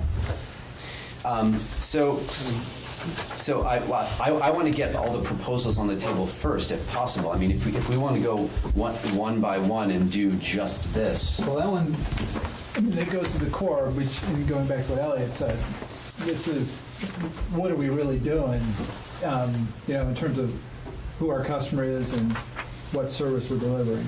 So really what I'm saying is that fiber optic cable on existing poles with a strand to every subscriber that wants it. Yeah, to me, that's too specific. Because to me, it's much more important that we provide, you know, some better symmetric coverage to a lot of people. Okay. So I like symmetric, that they're symmetric. So hold on. So process exploded. Thanks, Elliot. It was all you. He is right, though. Okay. Anyways, so what we talked about here was to put all of the proposals. So it sounds to me, Andy, like you have another proposal of some sort, maybe. It's going to be hard to, yeah. Or if somebody else wants to go do it. around. We were going to go around, and the idea was to not let certain people eat up our bandwidth. Well, so go around to everybody and have everybody have a chance to put up proposals too. Yeah. Okay. That's what I understood that your process was going to be. Great. Newbie, do you want to go first or do you want to go last? We'll give you the I want to go choice. last. David, or you can simply pass if you. In terms of a mission, vision, that we have, it's very hard not to make concrete. I'm going to pass right now. Okay. I have some ideas. So I work for a nonprofit. I work for the Vermont Food Bank, and the mission of the Vermont Food, I shouldn't have this memorized. The mission of the Vermont Food Bank is to gather and share quality food and nurture partnerships so that no one in Vermont will go hungry. And that's universally understood. It is used in all of our grant applications. It's used in literally every piece of media that we disseminate to Vermonters. So I think it should be as clear and simple as that. The mission of Central Vermont Internet is to provide access to high-speed internet. Reliable. Reliable high-speed. So access the high-speed internet without any sort of specific call-outs to anything, okay? Becca? I like that, and I would add affordable. Right. Okay, so. Do I have to make it a separate thing? So if we're going to have let's make, if you have the same proposal, there is a step for making comments and modifications to existing proposals. Right. But if there are new proposals that's not covered by what we have up here, then we should add those. Then I will pass. Okay, Stephen? I don't know where your threshold for too specific is. I would Just say it. Make it happen. Symmetric, scalable bandwidth.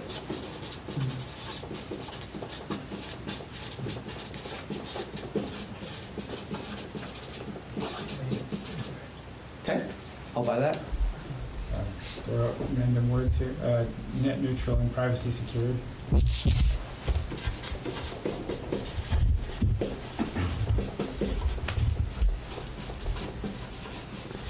I think affordable, but Warren's getting up there too. Mentioned by Rebecca. So providing net neutral, privacy secured, affordable, what? Oh, no. Fast and reliable high-speed, or I guess, reliable high-speed internet service to all entities. I don't know what to describe them as within the district. So reliable high-speed internet, what was the end, sorry? To all entities within the district.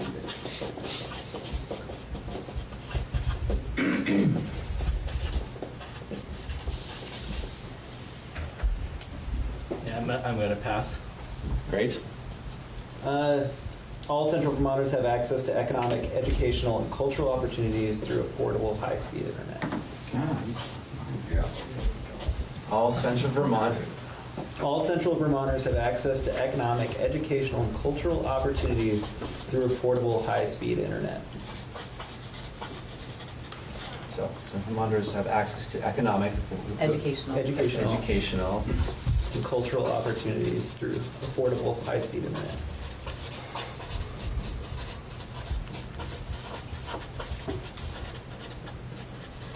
opportunities, you said via high-speed internet? Yeah, through affordable, high-speed internet. Yep.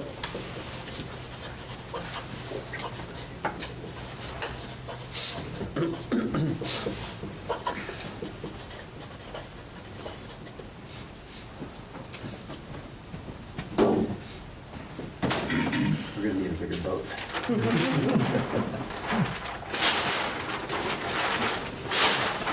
While I'm setting this up, Irv Tomei and Carol Monroe just snuck in the back, by the way. So welcome. Welcome. You guys have already gone through this like mission drafting and stuff. You always should look at it periodically anyway. Fair enough. Okay. The gentleman from Elmore, it is you. Well, the Elmoron. The Elmoron. Make it happen. I like to really keep it simple, particularly since it not only has to help direct our thoughts and our actions in terms of the way we implement the proposal, but it also should be meaningful to our intended customers. So what rang true for me was fastest, affordable, dependable internet. Fastest. And that's a 4-word commercial.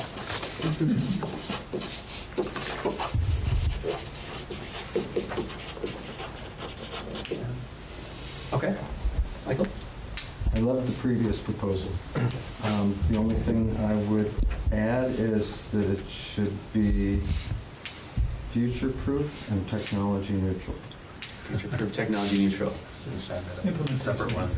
Okay. So is that? And they are, so, but people are throwing them up there, so can we do that in the commentary round Sure. on this one? Okay. So if we're drafting something new, let's put that up there. Mine's very similar to the second one up there. It's to provide reliable high-speed internet to Central Vermonters. reliable.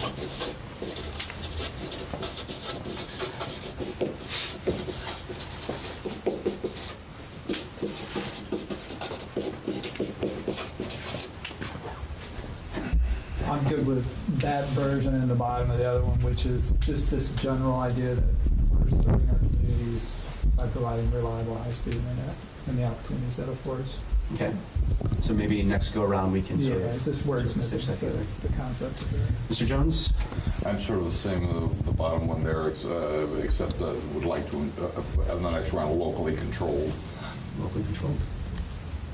What do you think? Well, at the risk of doing what everyone else has already done, I'm going to suggest an amendment that I won't actually do right now. But that would be the same thing that Elliot said, but I like also that we incorporate somehow the public good, or that we emphasize the publicly owned nature of it always. Public good? Fair enough. There are pieces of all of those that seem fine to me, so we'll integrate those at some point, I presume. The only thing that I think hasn't been put up there, though, is keeping options open. So the option for larger connectivity, for example, to other internet providers, we could, and maybe that's getting into the weeds, but we could do something technically that makes that impossible, I presume. I would expect so too. I mean, does that belong in a mission or I don't know. Okay. I think Do scalable numbers. you have a proposal that I can put up here? No, I'll just continue making suggestions. Okay. No. So I've been playing with these, and I've come up with provide high-speed, dependable, affordable internet to Central Vermont residents in underserved areas. Only underserved. So let's go slow through this. Provide high speed. High-speed, dependable, affordable. Slow down. Dependable, affordable. Internet to Central Vermont residents in underserved areas.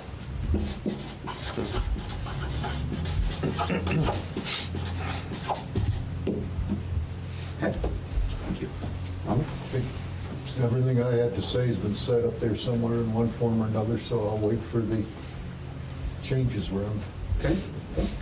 Yeah, I agree with Ralph. I think anything I was going to say is Ron? Okay. So there's some duplication here.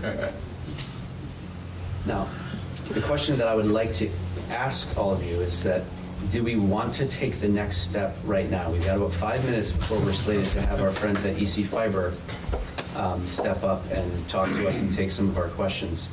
Do we want to do like a lightning round of suggestions or comments, or melding things together, or should we just say next time? Pick it up another day. Yeah, send this around. Okay. So we'll take this. We're capable of You can hear where EC Fiber landed with their mission statement and such, and we'll bring this back, and I will try to schedule something more like an hour and a half. Unfortunately, with the building, we were a bit behind. So thank you all. We'll get there. Okay. Do you have a computer ready to go that you want to set up over here? I can get you fired up. Okay.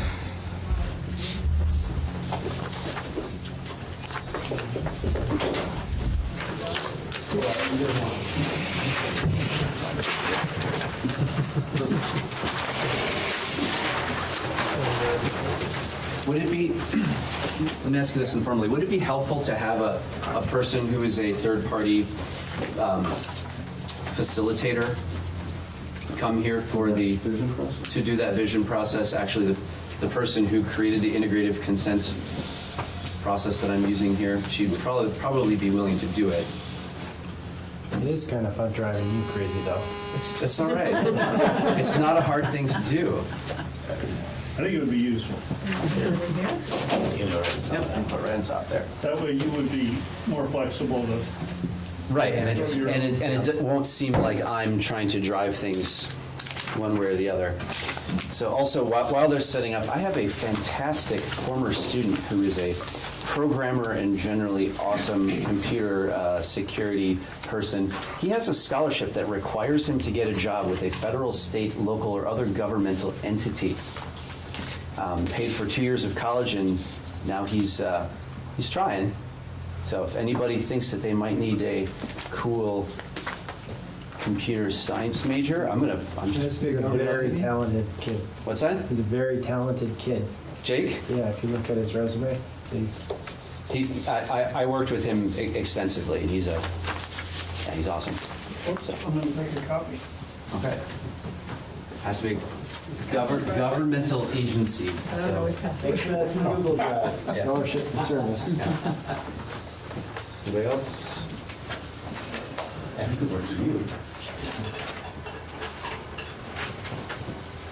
He can't work for Central Vermont.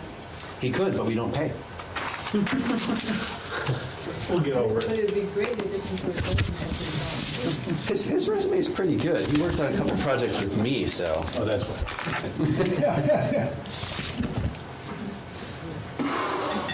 And now everybody that's watching public access is going to know all about Jacob Bovee, who's available for hire. You're welcome. What did you say his phone number was? His email address. Those privacy protections? Yeah, we were required to disclose his resume. to anyone He's who good with requests it. Yes, he's available through public records. Yeah. That's true. It's actually an advantage, maybe.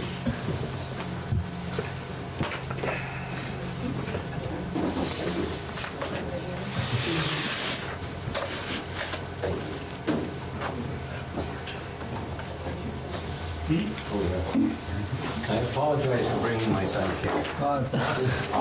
What's the sidekick's name? This is Obi.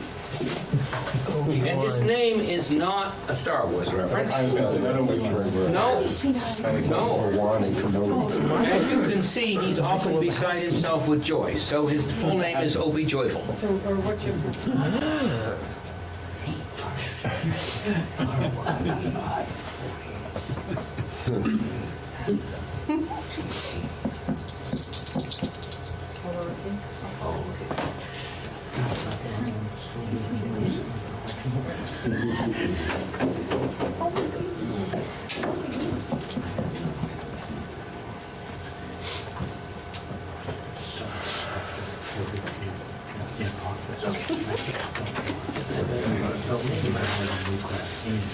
I have a mouse in my...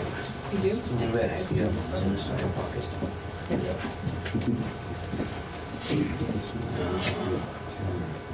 Well, actually, yes. It's overqualified.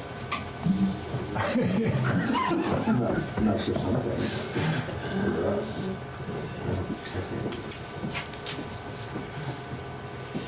Thank you. All right.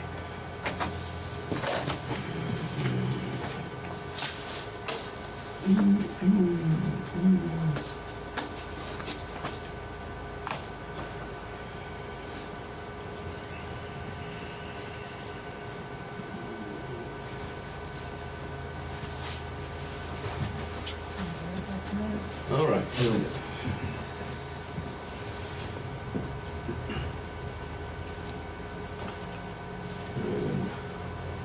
Probably want to put it in full screen mode. Well, you can see the screen here too. Well, we actually haven't revisited our mission statement in a few years, and maybe we should, but that's what we have at the moment. I see several friends around the room. See you all again. Okay. Jeremy asked us if we'd be willing to talk about some of the experiences we've had in forming a CUD and getting started. And I like to say, we're happy to talk about the mistakes we've made so that you can make your own. Okay. there are at least 3 different ways to answer the question, what is EC Fiber? It is the first communications union district in the state. You could say it's a public-private partnership, although the private partner is a nonprofit itself, ValleyNet. The district has no employees. We contract with ValleyNet. The bond underwriters thought that was a great arrangement because we don't therefore have to show on the district's books any provisions for employee pensions or things like that. And it is a self-sustaining and sustainable fiber to the premises network in which the subscriber revenues pay for debt service, operating costs, and some of the continuing capital investment, though frankly, most of the capital investment comes from bond issues. We're not yet at the point where we have much spare capital from operating revenue. This is a map of our district. It does show Montpelier, which has been a member. Our information via the city manager of Montpelier is that Montpelier has decided to affiliate with you and leave us, which makes sense because obviously Montpelier is not contiguous to the rest of our district. Okay, next slide. I just want to also point out that the reason you see Woodstock, Reading, and West Windsor sort of hanging off the end is the towns surrounding that are VTEL towns. VTEL Yeah. is the VTEL is the incumbent landline carrier. and they have in provided here. fiber to the premise to those towns. Okay. You probably know all of this. Why? You know that the incumbents ignore rural areas. You know that federal programs show a bias toward protecting incumbents. You know that they use mapping methods that totally ignore reality. By federal rules, if a census block has a served location in it, that's considered a served location and it's not eligible for federal help. Well, do you know how census blocks are defined? I guess I won't digress unless you really want to know, but in rural areas, a census block can be miles across. It's bounded by it's a closed area that's bounded by roads, or a municipal boundary, or an interstate highway, or a railroad track, or a river. But not necessarily by the peak of a mountain range. So, you know, if the peak of a mountain range doesn't coincide with a town boundary, you could have a census block that straddles a mountain. And of course, the FCC, even under Tom Wheeler as chair, I'm tempted to say under the institutionally late Tom Wheeler, who's still alive and well but no longer chair of FCC, the definition of broadband for rural areas was 10 down, 3 up, whereas they decided that for metropolitan areas it should be 25 down. Obviously, too, although politicians like to talk about rural electrification and its heritage, they don't like to live up to that heritage. Since 1980, corporate interests have dominated policy making. So this attitude, we're not going to take it anymore, led us to the next step on the next slide. Well, average density is important. I don't remember who threw this slide in here, but it's sort of fun, so we kept it. You do need a certain minimum density on average, but in your part of Vermont and our part of Vermont, you probably can match that density and exceed it. Keep going. All right. We have at this point got 565 miles of fiber cable in service. We expect to have about 700 by the end of this year. As of today, we have more than 2,650 people connected in, I think, 19 or 20 of our 23 member towns. And we have an average revenue of $100 per customer per month. We do not offer video. We offer internet and phone. Phone is optional. That's VoIP, Voice over Internet Protocol. And we achieved a positive everything but interest, taxes, depreciation, and amortization. That's what EBITDA stands for, in the 4th year of operations. A purist might point out that EBITDA it's a conventional measure of progress in the telecom industry, but a purist could point out that as a municipal entity, we don't pay taxes. So maybe this measure is not totally appropriate, but it's a measure that telecom investors recognize. Next slide. It's a practical challenge in getting going. You have the limitation in state law that municipalities can own and operate telecom facilities for their residents' benefit, but may not use local funds to fund them. Local tax money that originated in property tax cannot fund construction, cannot underwrite or backfill against deficits, and the losses of a municipal telecom system cannot become encumbrances against the grand list of the municipality. It is legal, however, to borrow against future revenues. Now, several towns working together might build a stronger network. And so we set out to find out what that would look like about a little more than 10 years ago.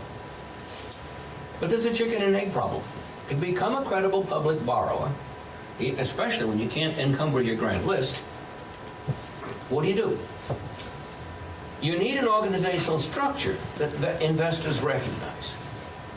We started out with a mechanism which existed in Vermont law back then called an interlocal contract between the members.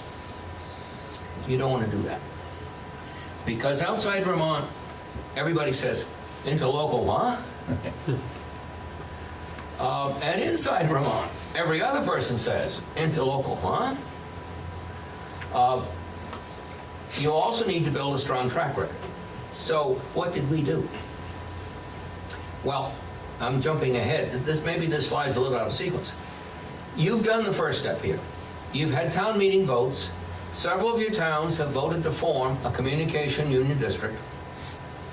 Each select board needs to, or a city council, if in the case of a city, needs to appoint a delegate and one or more alternates to a governing board. The governing board convenes and elects officers. Is this your formative meeting, or have you already had a meeting? This is our third meeting. Third meeting. Yep, and we've already admitted other municipalities. So you have informed the Secretary of State's office of your formation. And you know also how to add towns. Excellent. Okay. The law, and we did the heavy lifting to get it passed, and we're proud of that. And we made sure it was something that all of Vermont could use. A CUD is a body corporate and politic. That's the quaint language of state law, and it means a virtual municipality. So the CUD is a public body. We work on a one town, one vote basis. I think the law includes that. Some of the details in the way we operate may be defined in our bylaws, but not in the general statute, but I think that this one town, one vote is in the statute. So your governing board sets policy, votes to issue debt, and so on, and its members are volunteers. It was the CUD structure. Many of you probably know Attorney Paul Giuliani, and he basically drafted this outline, deliberately following the pattern of other types of municipal districts, like solid waste districts or union school districts. And the close resemblance to other types of utility districts has been very welcome with investors. Once we achieved this status, it became much, much easier to talk to potential institutional investors who make investments in the scale of hundreds of thousands at a time rather than a few hundred or a few thousand at a time. So what have we done? Initially, we had three phases. with 2 phases initially. We had some initial support from the nonprofit ValleyNet and some other pro bono parties.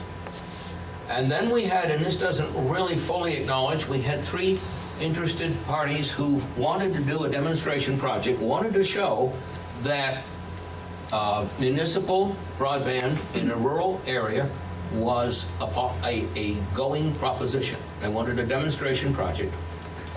And so we started building in 2011. We started with about $900,000, almost, well, $750,000 of which had come from 3 deep-pocketed people who wanted to fund a demonstration. And they'd lent money on a long-term basis at a high interest rate where initially the interest payments would be capitalized. So it was a good deal for them, but a huge risk. And we started building. Initially, we built a 20 or 25 mile loop we built a hub in Royalton, Vermont, at exit 3 of the Interstate 89. And we built over through Bethel to get into Barnard, and we built a total of about 20 mile loop, 25 mile loop, and started connecting people. And I think we connected the first customer about 3 days before Irene. And we reconnected that customer a couple days after Irene. Irene also took down a mile of cable that we'd strung and left a horrible mess of spaghetti composed of power cable and telephone cable and our cable. And our cable was actually intact, but we couldn't blame the power company for using chainsaws to cut the Gordian knot, so we had to redo that mile too. Well, we built it, we started connecting people, and right away people on side roads said, what about us? And so we initiated this idea of offering promissory notes in small denominations to people who wanted to see it built in their neighborhood. $2,500, 15 years, unsecured promissory note. No interest payment. No interest or principal payment for the first 1.5 years, spelled out in the offering. Because it would take 1.5 years to build the infrastructure whose fees we're going to start repaying the lender. And people accepted those terms. Soon we found we had to have a 2-year interest holiday, if I remember right. Was it 1.5 and then 2, or was it 1 and then 1.5? 1 and 1.5. It was 1 year first and then 1.5. But over the period of time from 2011 through 2015, this $7 million does count the initial $750,000 from the people with deep pockets. But local people invested. We raised $7 million from more than 450 distinct individuals. Most of them putting in either $2,500 or $5,000. Yes, there were some who put in $100,000, but not many. And this made it possible to build a network and start connecting people and begin to demonstrate a track record of success. And that track record, together with the CUD status, made it possible for us to issue our first bonds through the municipal market in 2016.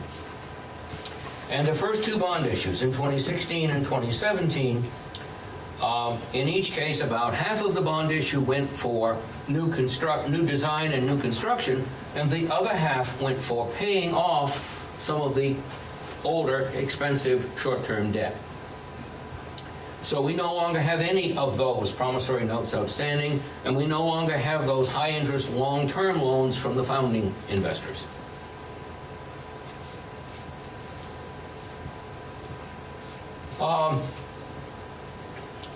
This summarizes what I just said, I guess. So the crowdfinancing approach it worked very well for us. And remember, it's not general obligation debt. And it's a mechanism that you should certainly look at.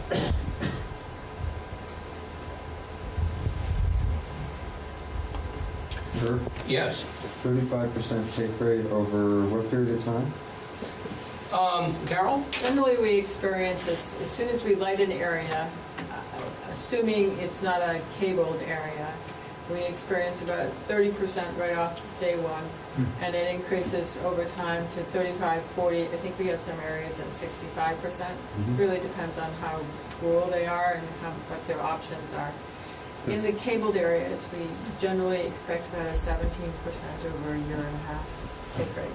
And it's because they have options, and many of them are tied to that remote clicker.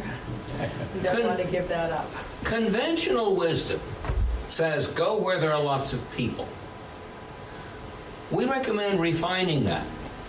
Go where there's lots of need. Go where cable isn't. Go where the best available option is crappy DSL, frankly, or nothing. And build a customer base there. Because that's where you get the high take rates, that's where you are most needed. That's most consistent with your public mission, and it's the best chance of success. So Are we you have able to built make through a some transition cable out of companies, that to more? Pardon? Are you now experiencing a transition out of that to more populated areas, or? Yes, but we are still focusing on less served areas.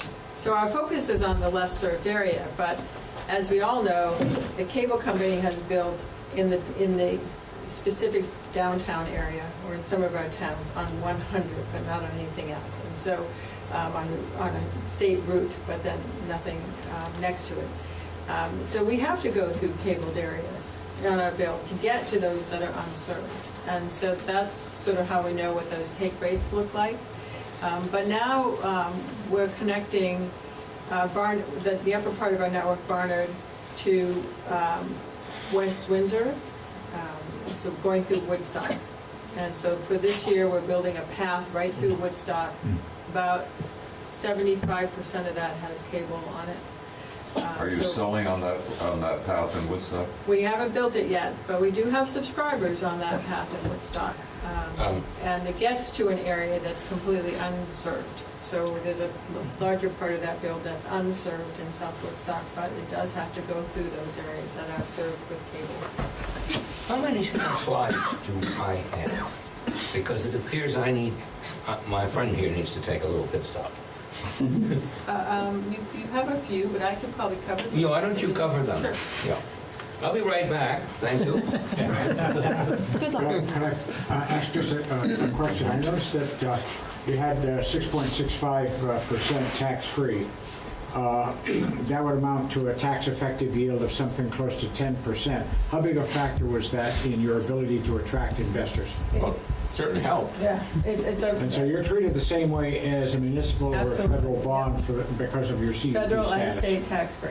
Well, initially, we weren't a CUD, that hadn't been defined in law.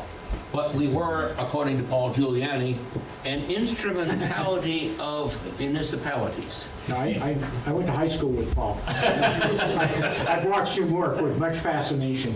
So when we paid back all those investors, there were many of them that would call and say, wait, I don't want to be paid back. Because they weren't, this was 6% interest, not taxable. And they really wanted to stay with it, but we wanted that debt to be paid back. So, having been familiar with the municipal bond market at that time, your rates were pretty much on par with the rates that everybody else was charging. You didn't have any trouble with your offerings with regard to the fact that these were unsecured, whereas most municipal bonds are basically secured by future revenues. Right. The initial promissory notes were not. But what the benefit to those individuals, they saw that we would build in their area. So that was important to them. That was a saleable point. And really, Vermont is a very unique place. So you have individuals who were living on a road and wanted service at their house, and they might come up with the $30,000 to build the mile. And knowing that other people along that road were going to connect for $99. And they were perfectly, it wasn't a gift. It was an investment on their part, and they were willing to do that. And just so you know, Carol was kind enough to share with me one of the promissory notes, the 2015 round or whatever. It's in the Google Drive. I put it there. It's I don't want to say it's like fascinating reading, but in terms of, for those of you, Bob, for those of you who are interested in some of the details, it's pretty good stuff, honestly.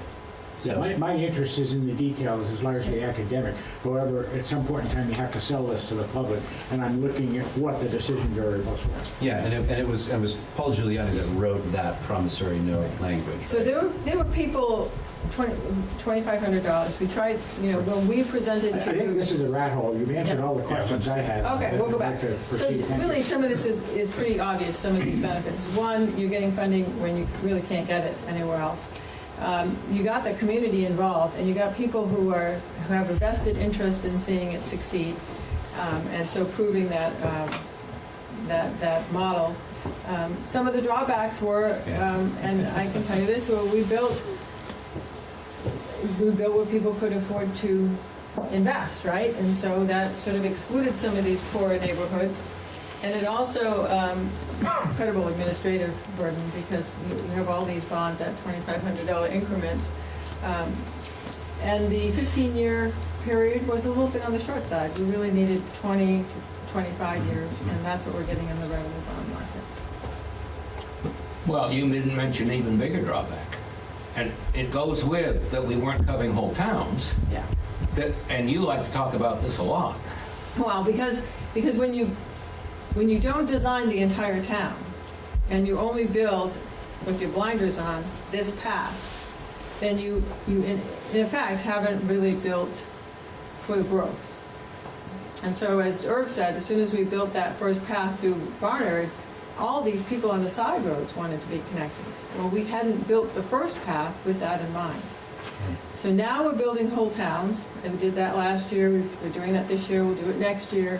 And in so doing, we're doing Thetford right now, and we are overbuilding and having to, sort of reshuffle customers and put them onto different equipment and really kind of straighten that out, that we didn't consider. So my recommendation, if you can possibly do it, is to collect all the poles and design whole towns at a time. You don't have to build them, but to get the design done, so you know that when you build a section of a town that might be unserved, that you're doing it according to what the full design of the town is. In effect, a hub and spoke distribution. Yes. Yeah, all right. Yep. For the towns, for the community, parts of the community that were financially unable to participate, was there any initiative to try and get other people to say, help out your neighbor? Well, many did. Like So we had some investors that invested $50,000 at a time, $100,000 at a time, not for their town, not for their specific town or their specific area, but for anywhere. And so we did end up building out to some of those other areas, and you have to do that to get from A to B anyway. It would often happen that we'd have a spur road, maybe a mile long, with 6 or 8 houses on it. And 2 or 3 people on that road would be able to invest. And we would encourage everybody to understand that, they're going to make money on this, but they're making it possible for everybody. And conversely, the people that aren't investing aren't freeloaders. They're paying the fees that are going to repay your loan. Right.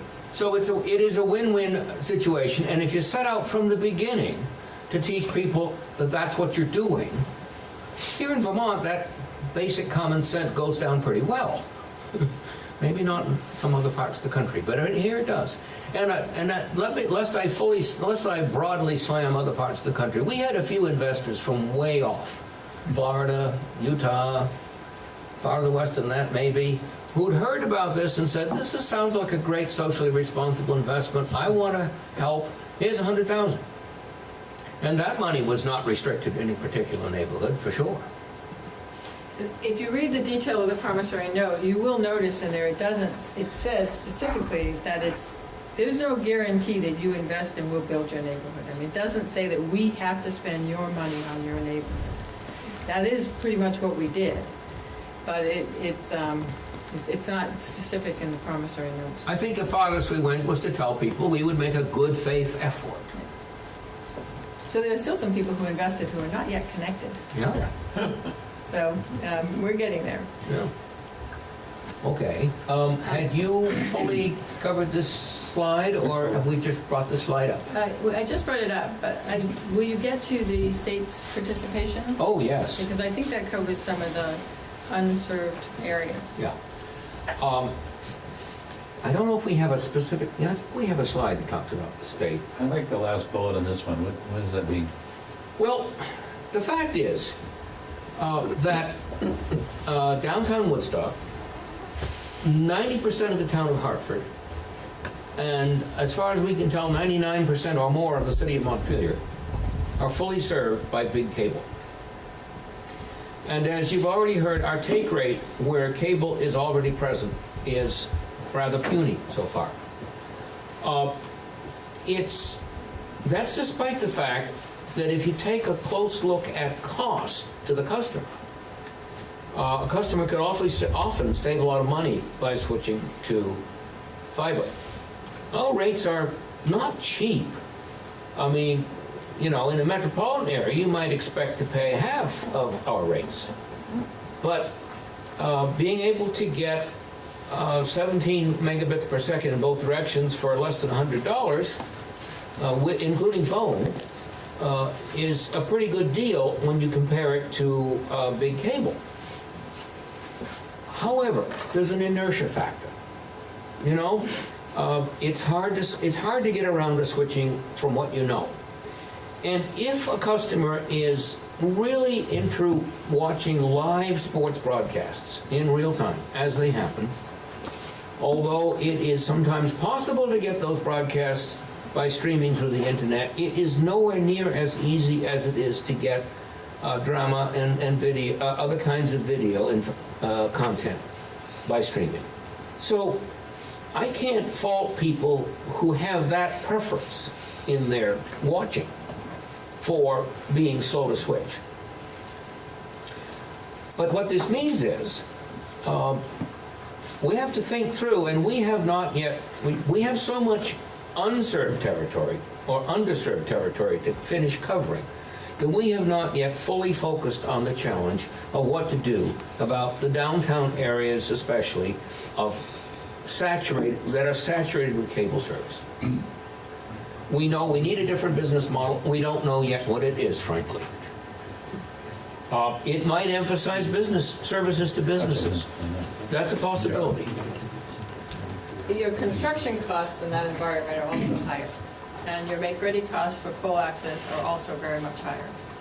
It's partly because you've got the incumbent telephone carrier, the cable company, the electric company, and probably one other business, telco that's just serving businesses on the poles, and all of that needs to be shifted and to make room for you. So the costs are higher in those areas to build, and the take rate is lower. So it's just something to consider. However, I will say that in many of these downtown areas, what's important in Vermont is that they're usually full of small businesses.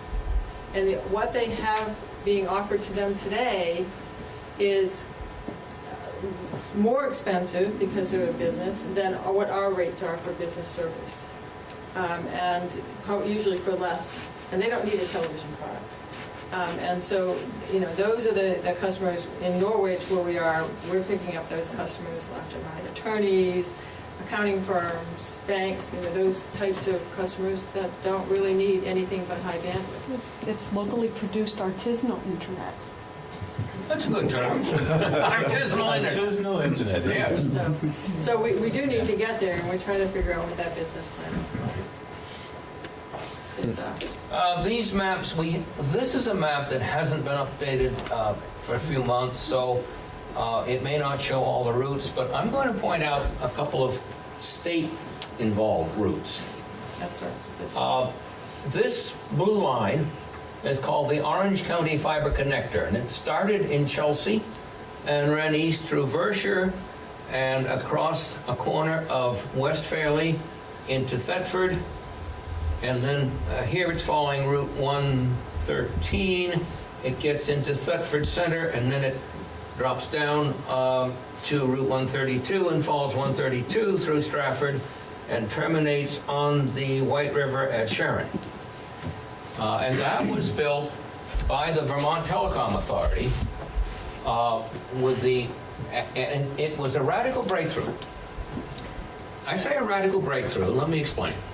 How many people, can I assume everybody here is familiar with what middle mile means? Well, I better define it. Middle mile, in the 1990s and early 2000s, and even into the Great Recession, there were a lot of federally funded projects to build middle mile connectivity. Middle mile is center of one city to the center of another city. It's not end user distribution. It's the opposite of end user distribution. Often that means that a cable with lots of fibers in it goes right by a whole bunch of houses that would love to have internet, and there's no way to get on. It's analogous to Interstate 89 between Montpelier and Burlington. But you also have, between Montpelier and Burlington, Route 2 running right alongside, with lots of side roads off it, right? So why shouldn't they both be in the same cable? Why can't one cable serve both end-to-end transport and distribution along the way? And what the VTA finally decided to do was build some dark fiber infrastructure, as they called it, 144 count fiber, wherein subsets of the fibers within that cable would be available for long-term lease by different telecom entities, including retail end users, like retail vendors like us. So they built this this Orange County fiber connector. We arranged to lease 36 of its 144 fibers, and there was an agreement. We had to make significant investment in side road construction and in passing a connection to people that we passed and so on.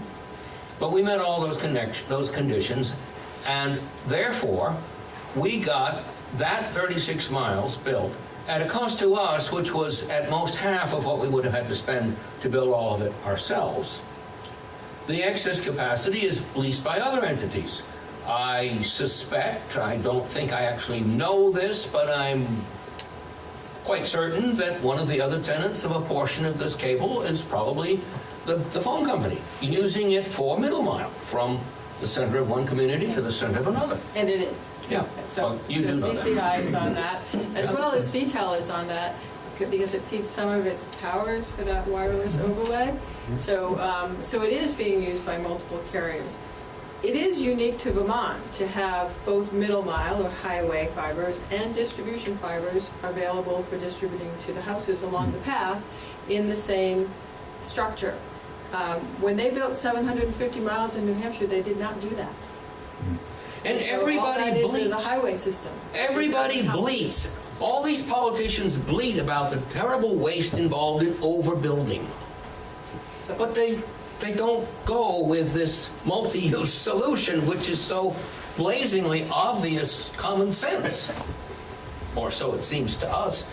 Remember that 144, sorry, that's my phone, I should, well, it'll shut up. The 144 count fiber in cable is broken up inside into bundles of 12 fibers each. And each one of them has its own sheath within the larger sheath. So it's pretty straightforward for a given entity to rent 2 or 3 or 4 such bundles and be able to access their bundle with no significant risk to the integrity of the other tenants of the cable. That's why this is workable and straightforward.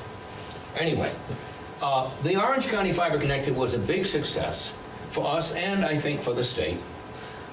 Later on, in the last year and a half of their existence, the VTA said, we would like to encourage the development of broadband improvement districts. And that would be places that there could be even a group of rural home businesses if there were 5 of them within a couple miles of each other. And they welcomed proposals. Several communities of ours that are part of our group put in proposals, and the state agreed to build these additional, well, this is an extension westward of the OCFC, And it meanders back and forth, but it goes through Randolph and a little bit of Brookfield, but mostly into Braintree, where there were lots of home-based businesses. And that's why it, That's why it wanders. And also, they built another branch going down through Pomfret to South Pomfret. And that's this other one. Now, they said we've got, I've forgotten the numbers now, but I think they said we have $2 million available, but it needs $2.75 million. If you can raise $750,000, we'll build it. And we did. That was in our promissory note days. We did that rather easily, actually. People were really excited about it. It took a long time for some of that to come into service, but it's all active now. And then there was another section that they built primarily to deliver service to distributed cell phone towers in the eastern Green Mountains, the Central Greens, actually. So there's this branch that goes through southern Bethel into Stockbridge, and then through Rochester and Hancock and up into it doesn't go into Granville. This year we're building in Hancock and Granville. And we're able to get, and we built last year into Pittsfield. And we were able to do those things, sorry, Pittsfield's down here. We were able to do these things largely because of this trunk. And so when you look at all that the state contributed to this project, those hit a lot of the most rural areas and allowed a pathway into those rural towns, which is important for us and allowed us to build where there wasn't necessarily the funding from investors to build. So how much do you think the state invested in that you didn't have to invest? We have match funding in that process. Okay. So he was saying $750,000 for one of them, and then we had match funding on the OCFC. It went in different ways. It wasn't a... How much the state put in overall is probably in the $2 to $3 million range. How much we put in overall is probably $1 to $2 million range. But we got miles and miles for a lot less than they would have cost otherwise. And even better, we got through some areas, some miles of highway where there aren't any houses. So we didn't have to look for a return on those miles. So they didn't just build in our area. If you look at the full state map, they've built in other areas as well. There's some of the same type of fiber? Some dark fiber infrastructure. They have some in the Northeast Kingdom. They have some in the southeast corner of the state. I'm sorry, I can't tell you where they are in detail, but you certainly can look that up, and it's quite eye-opening how much of it there is. There's none really around here. You've looked, I take it. I have. Yeah, sorry. Doesn't mean that there couldn't be in the future something similar. Well, there's no VTA anymore. You know, we like to say that There are state funds. the state government rewarded the VTA for its effectiveness by disbanding it. But maybe that climate will change again. I don't know. It's not favorable right now. Next slide, I think. It's just shows on that one where we are Yeah. today. Okay. This is a summary. Here's a summary of funding that we've obtained from the state, either directly or indirectly. So these last funds are coming from the way the state has done distributed the funds recently, which is to say they put out a list of those underserved areas, and you can put in a proposal for a certain dollar amount to build in those areas, and they will fund it. And so each year we've gotten different amounts back, but each time they've done it, we've gotten some funding. So $344,000 one year, $156,000 another year. Most The program recently, is about $70,000. The program's called Connectivity Grants, capital C, capital G. It's administered by a branch of the Department of Public Service. I believe the legislature, I believe the new state budget that finally became law on June 30th includes an increase in the Universal Service Fund charged by the state on all phone bills. And that increase is all dedicated to the connectivity grants. I don't think they gave out any new connectivity grants in in the fiscal year that just ended. I expect they will be announcing some for the coming fiscal year. That's all we know. We have no inside knowledge. If you find out something about them coming up, please let me know, so I don't miss out on it too. All right. So, of course, the big question is, how do you make this work someplace else? And we ask this question often because we do feel some responsibility to help the state as a whole move forward. It's not a purely local need. Rural communities, I don't have to tell the people in this room, broadband is a necessary condition for rural communities to be economically sustainable. That's just all. It may not be a sufficient condition to keep rural communities alive, but it's clearly a necessary condition. And there are parts of state government that currently don't fully recognize that. But we have to cope with the climate that exists. You have to structure it so as to be able to pay back the investors. Having communities that are riled up, raring to go, is essential. We didn't tell you how the Orange County Fiber Connector got started. There had been some state grants discussed in the spring of 13, I think? Might have been 14, but I think it was 2013. Yeah, Governor Shumlin had just come into office, and he named a woman to be his broadband honcho, who was most noteworthy for her spiked heels. Carol, yes, Marshall. Was it Karen Marshall, wasn't it her name? Yeah. Yeah.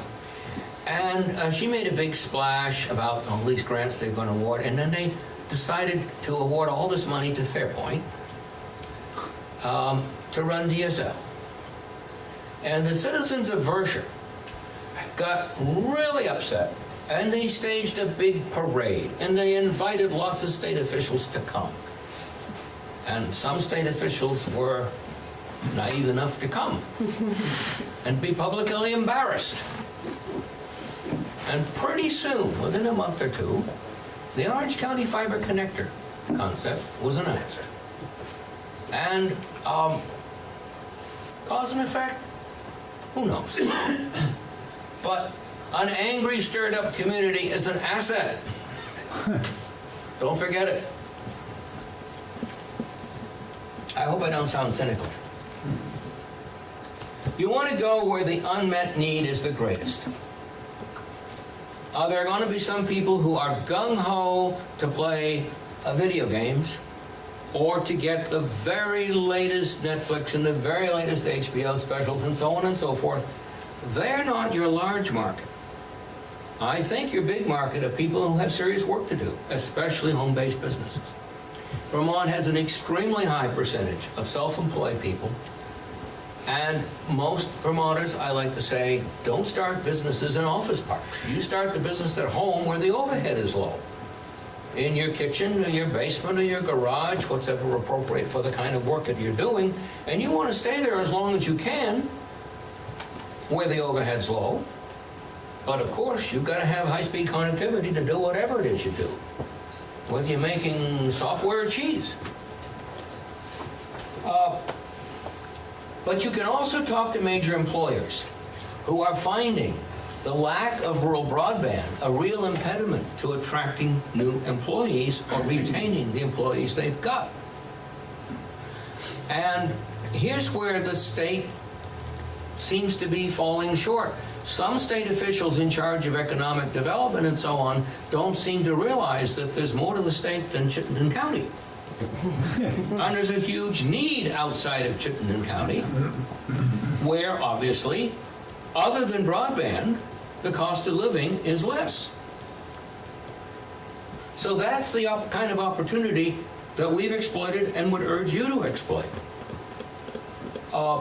Another thing we've done, we offer our highest speed service to libraries and other community centers for the lowest residential rate. This is just good public relation. It's good public relations, it's good public service. So all of our schools now get wicked fast, 700 megabit symmetrical service for $74 a month. Wow. We don't see it as a for-profit carrier would, as a profit center. Government facilities are not a profit center for us. They're part of our community. And so all of the schools, and we have connected many of those schools, most actually at this point in time. The schools want us to focus on the community itself, because if they can do all of this within their school, they want their students to be able to go home and have the same type of reliable, affordable broadband at home. And that's where we're headed with these various, doing these whole towns. Can we ask if net neutrality has been a plus? Have you used that as a sales? We do periodically, but in our area, I think we're getting those customers anyway. But we are net neutral. We make sure that our backhaul carrier is also a net neutral company. It's not in that contract now, but it will be in the next time we renew, because that's what we expect it to be. And so, and certainly within our own network, we are. We have no way to measure the effect it's having. So we really don't know. As publicity spreads about exceptions to Comcast's declared policies, they claim they're net neutral, but if you look at the details, maybe they're not. As that word spreads, it may become a greater asset for municipal groups like ours. So in the interest of time, I think maybe if we just start where Alan is, and we'll just do round robin to give everybody a chance to ask one question if they have one of Irv and Carol while we have them here. If we go over time, you know what, the maintenance guy will live. We were 17 minutes late, so we can deal with that, I think, if that's all right with everybody. So Bob, do you have any questions or thoughts? Yes. I mean, it seems like it can't be understated the importance of having ValleyNet as operator and having ValleyNet be there already as an operator. And I realize it's changed and it's become, a much maybe different entity than it was. But I'm not sure, when I think about building a network, that's one thing. Building even middle mile with middle multi-tenancy, maybe that's an interesting idea too. But then how do you actually operate that in a rural setting like we have when we don't have a ready partner? Nothing in the law says that your operating partner has to be nonprofit. Right. You could contract with one of the smaller independent phone companies. I don't know that there's one in your territory willing to take it on, but a bit west of here, Warren Waitsfield, right, might be a possibility. And you're aware that some of the towns in Massachusetts who have built out fiber networks have, for an example, has Otelco, which is a main company, operating their network today.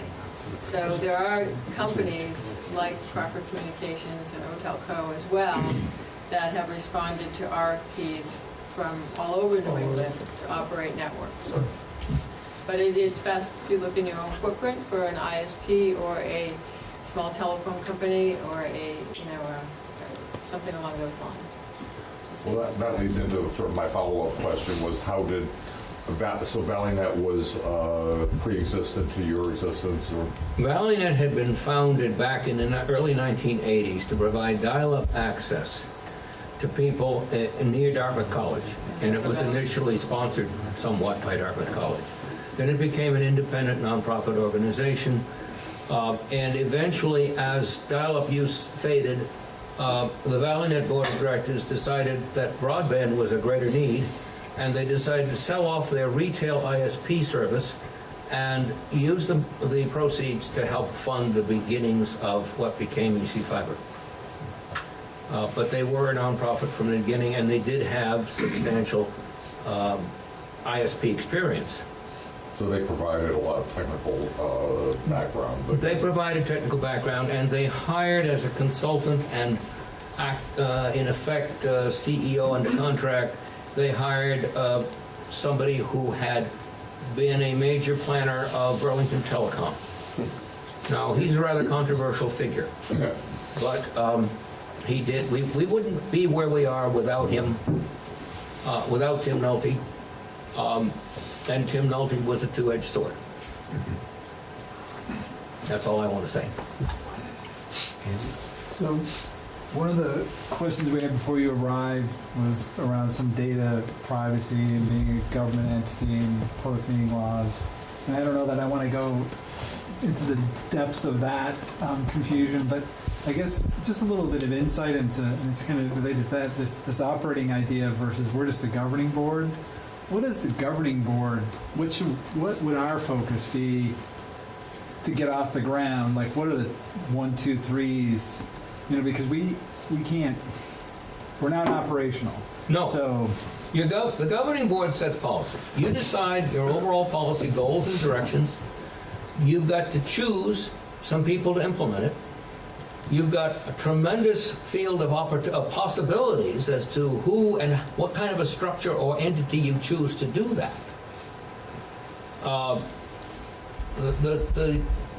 It's wide open. And I would say the initial financing was all came from the board, right? So the approval of the promissory notes, how often we Sure. rolled out promissory Right, notes. that makes sense, okay. What did that look like, and so on. But that's what I'm getting at. It was really things like finance, partner, initial RFP or scope. Finance and technology are two very different disciplines, and Yeah. you need good people in both. Sure. And they won't necessarily be the same people. Right. John, I'm going to pass for now. Carol, you worked at Fast Roads. I did. Could you compare and contrast their structure? That's kind of an open access network. It is. And is it active Ethernet or PON? It's an active Ethernet network. So could you compare that to EC Fiber for people to understand those differences? So it's active E. It connected all of the community anchor institutions from Orford to Ringe in New Hampshire, so all the way down the west side of New Hampshire. And it connected residential homes in both Enfield and in Ringe. The issue with open access is there were many providers who signed on to deliver to the community anchor institutions and to the businesses. They saw that as a profit center, right? And we had two initially, and one to deliver to the residential market. Because the residential market was very different. You have to be willing to answer the phone. You have to be willing to talk to people like my dad. You have to, he's a lovely man, but he's 87 years old, and so you have to say, is it plugged in? And so on. And that's a different type of conversation than if you're only dealing with the city of Keene, or the city or the town or something, where they have a tech person that you're dealing with. And so open access has, like net neutrality, has all these various definitions. In some ways you could say we're open, AC Fiber is open access because we do provide dark fiber to GW Plastics to connect their buildings together. We do provide dark fiber to First Light to connect the banks in Norwich that they have connected over in New Hampshire that they have that contract for the entire network for those banks. So in some ways, I guess we could say that too. But in essence, there's not enough revenue on the table for multiple residential service providers because their overhead in dealing with the help desk types of calls, truck rolls, is higher than the commercial market. And so there weren't a lot that wanted to do. So my suggestion is to follow kind of the Leverett model, which says in Leverett they go out to bid every 3 or 4 years for their service provider, in essence. And so they switched. They went with Proper Communications, and now it's Otaklo or something is the name of the company for Leverett, and that keeps them on their toes because they have an agreement with the town and with the customers, and it works in their way so that there's no one provider making that revenue but there's the option, if they're not doing well, to pull in a different company instead. And so that, and in that aspect of things. Now, New Hampshire Fast Roads had its own difficulties. One, it didn't own its middle mile fiber, and so it was very dependent upon another company to provide that, and they did so at a high cost. It was a startup company, and it tried to run itself, meaning it outsourced customer service, it outsourced truck rolls, it outsourced installations, and so on. And that's not that wasn't something that was sustainable over time. So it was sold to a company that could do that. It had its own trucks and could run that company. They in turn sold it to First Light. So it's been through 2 generations. However, the retail service provider on the residential side has remained the same. Y Valley is still providing service out there to all of those customers on the Fast Roads network. It just never got expanded in a way that it could have been. And partly because that middle mile fiber could not be used for distribution. And the other question about active versus PON? Active is more expensive to build. When you look at the future and rolling out active versus PON, and the net result for the end user is very much the same. So we can deliver a gig on our current equipment, customer equipment, 10 gig on our infrastructure equipment today, very easily. And we can upgrade that to 10 gig, even on the PON side. Now, we also monitor our network to make sure that any middle mile or backhaul road congestion, we watch that very carefully. And our backhaul is scalable. So if we need, right before the Super Bowl? Right before the Super Bowl, where we knew people would be streaming a lot, and we were running close to what we thought was the ideal amount of traffic, we called our provider, and instead of upgrading it 2 months later, we upgraded it immediately by another gig. So we just keep increasing it. There's circuits that can be just turned up. They do it in 2 days. And so, but we watch that traffic quite carefully. And so, that would happen with Active E as well as with PON. As soon as you get to that backhaul, you need to make sure you have enough. Thank you. PON? Great job. No further questions. Well, thank you. Stephen? I can't pick just one. I'll pick one. Can I supply some written questions that are pretty well informed, and maybe y'all could deliver them back to the board? We can try. We can try.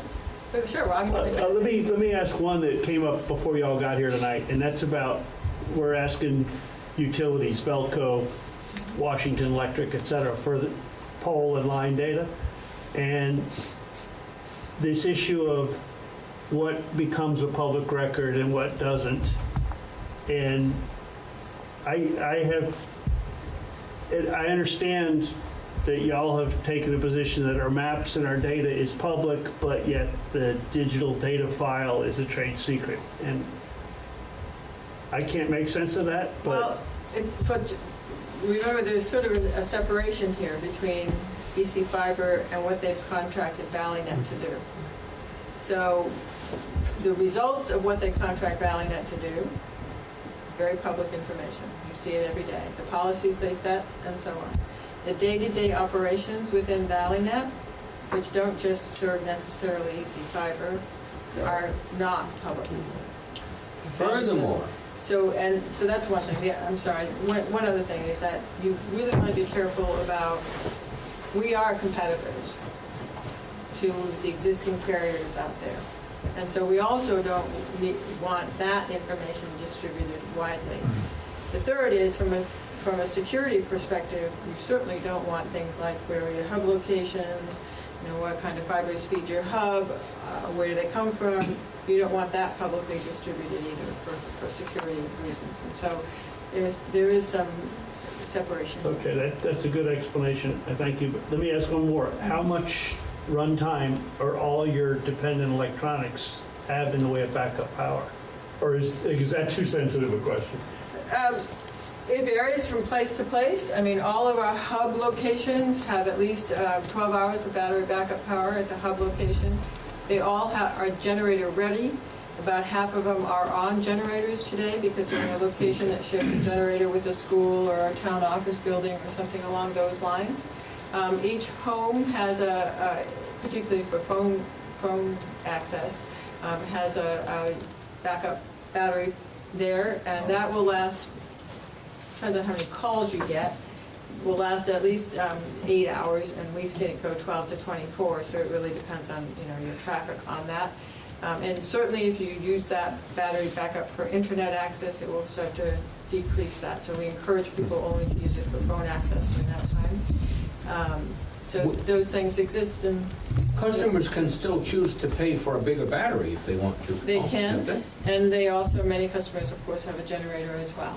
And I was going to point out that data that's been furnished to us by a utility company under an NDA does not become a public record because they furnished it to us. Or rather, they furnished it to Valley Net. That would fly in the face of common sense Yeah. and would be inimical to good public policy.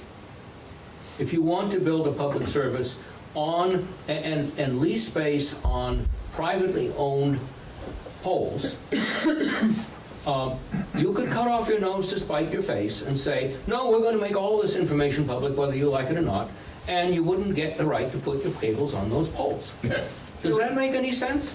What is confusing to me in the state of Vermont is why Green Mountain Power publishes Every year. pole access, and they're updated every year, and we have access to that data. There's a lot of Fairpoint only poles in the state, and so it doesn't include those, but the telephone utilities do not need to provide that. So that's from a state basis. So we collect poles, every single one.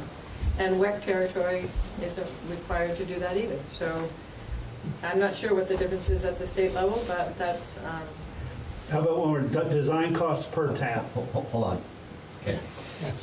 These are questions you can do by email. Say $30,000 per mile of fibers is what they had in their slides. Elliot, did you have anything? Becca? I'm good. I just wanted to say, Carol, I was present during your negotiations with the town of Pomfret when you were working in the right-of-way there, and everything went very smoothly. So it was a pleasure to see you folks work. And they care a lot about what goes in there right away. They sure do. So it's most towns have been really very good to work with, and we try and be transparent about what we're doing. In answer to your question, Steve, about $880 a month for complete design. That was the answer, yeah. Per mile. Okay, thank you. So my question has to do with the accuracy of the pole data that you get. Do you have to resurvey the poles to make sure you can do the engineering right? We survey all the poles. You do. We don't resurvey them. We know from GMP because we have to move our utilities. If they're moving from an easement to the road, we're notified. But when we build out a section, we survey every single pole, because what you don't know from... When you build up? When we build out. Okay, not for planning. Well, for When we design, prepare to we build, do it part of the before design design. Okay. Because you have to get all of the poles that are not GMP poles, and you cannot tell that from the sky. I mean, there's no way to do it except send somebody out. $17 a pole. That's what we're paying to have somebody do that. You could do that yourselves. As a town, as a community, the spreadsheet could be developed, and if you knew what you were looking for, you could go out with your GPS device and write down all the information and move it forward. But that's a possibility, but it would take a lot of walkers, and a lot of people who like to hike through the easement. Interns. Yeah, a lot of as long as they like to hike through the easement. Change your brand, and you're not, too small to do that. It's good to have collateral with all that information on it. Take that seriously. Brand that changes GIS. We're using fail Man-made brand.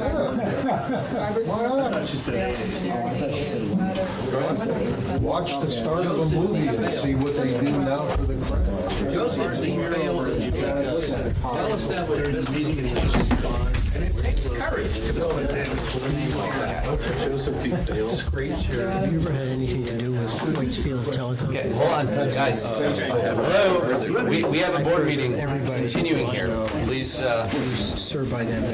rejoin us. They never gave us. We have a review of back burner items and the assignment of committee tasks. So I'm going to go over the back burner items briefly so that we can get going. Berrytown is still working on the appointment. I'm just going to keep talking. So Berrytown is still working on their appointment. They're advertising for it. I think I might have convinced someone to go for that. If anybody knows somebody in Berrytown that you think would be good for this, reach out. They're not having good luck. I mentioned before, Washington Town is considering application. We should maybe hear from them in the next few months. Business Development Committee has tasks outstanding, but we haven't met yet, so hopefully we'll knock that out soon. Internet 2 connection, I think I'm probably going to take that off the back burner because I don't know that that's anything that we're going to get to anytime super soon.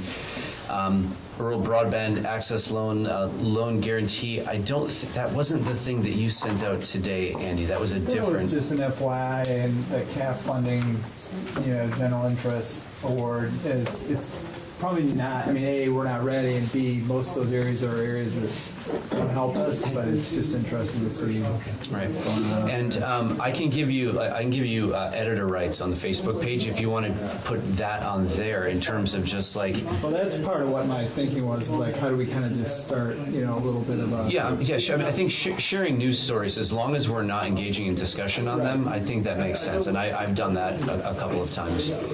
So send me an email. I'll give you rights. You can add that stuff on there. So we had talked about future, talking about pilot design, talking about which towns, the boundaries, maybe going with an annual edition of towns. That's something that is currently on the back burner. I think will probably stay there. Committee tasks and assignment of committee tasks. There was something that we were talking about, as I recall, where we maybe needed another committee. What was that? Also, there were 3 things that we added to that list last time, the back burner list. Okay. Net neutrality, relationship to 10-year plan, and public safety. Okay. I don't know if we want to have a So net neutrality, 10-year plan, and what was public safety. Public safety. That was my oversight, not including that. So we're going to strike the Internet 2 thing, and I think. So the data policy, was that going to be put into someone's committee or another? That's what we're hopefully resolving in the next 5 minutes. Oh. So we can put it in the policy committee. We can establish a new committee. Can I suggest to go into the policy committee? Because I think that can be structured along with a conversation you could have with Jim Barlow and Chris Winters. Right? I think that'll work through and be a package. So, and I also think, though, along with that, you need to have some better definition as to what it is that we're talking about in data. You got to get kind of specific about this, because some of it, by its nature, is. Okay, so could somebody try to craft a nice, punchy, short task motion for what we want the policy committee to do? Well, can I ask a question first? I heard David was asking for a different committee to work on data gathering stuff. That's the business development. Well, no, the business development committee is, okay, all right. So that's hopefully going to be another task that we're going to put on the business development committee in a second. But we were assigning something to the policy committee, as I understand it, related to. So who wants to? I think we need to have some general discussion before we can do a motion. Yeah. Well, no. I mean that's fine. So, but let's have that brief discussion. I heard Carol give a very clear answer as to how they deal with it. And that is the EC Fiber board doesn't have data. that it's all in ValleyNet's possession, and that's how they protect it. And that'd be a problem for us, because we don't have an operator for another year, maybe. I heard what she said, and this is something that I want to take to the Secretary of State's office, because I'm still slightly skeptical that that's actually the case. Sure. So we need more information, but that was an interesting point. So with some of that additional information that we could get, maybe there's something that... How about if we ask the policy committee to begin development of a data privacy and access policy? Yeah. And that's a direction. Start a draft. Or whatever, Yeah, that'd be people great. can start thinking about all these issues, of which there are going to be many. We're only thinking of some of them, I think. So can you say the begin development of a... Have the policy committee begin development of a data privacy and access policy. Data privacy and access. We got those two things in there. Great. So that sounds like a motion to me. Anybody who'd like to second that? I'll second Alan? that. Okay, second by Rama. Any further discussion of that task being assigned to the policy committee? Okay. All in favor? Aye. Opposed? Abstaining? Motion passes unanimously. Thank you. Do we want to add one more person? There's currently 4 people on the policy committee. I'll go on there. Okay. So we have Andy Gilbert. So, I'll join that one too. okay. I participated in the first meeting. Stephen Whitaker. Okay, so that will bring up their total to 6 members, which would require a quorum of 4. Okay, so could I get somebody to make a motion to add Andy Gilbert and Stephen Whitaker to the policy committee? So I'll make a motion. Okay, John moved it. Second. Okay, and we have a second. Any further discussion? Okay, all in favor? Aye. Opposed? Abstaining? Motion passes unanimously. Thank you very much. Okay. Anything else that the policy committee needs to be working on in the next month? Okay, I think that's a pretty decent bite. That one alone is a pretty deep subject. It's going to go down a lot of rabbit holes. That's I like that Alan made it begin development. Because I think that's the best that we can hope for at this moment. Okay, so assigning to the Business Development and Marketing Committee, we have a handful of tasks there already, including branding, which we were talking about. They were just talking about there too. And what else were we going to put on business development? Somebody want to craft that or make some suggestions, and we can wordsmith it as we go. I think defining markets and specifically addressing the public safety, potential immediate opportunity of public safety interplay. So public safety we had as a back burner item, and that was something that was proposed 2 meetings ago to put on to the Business Development Committee.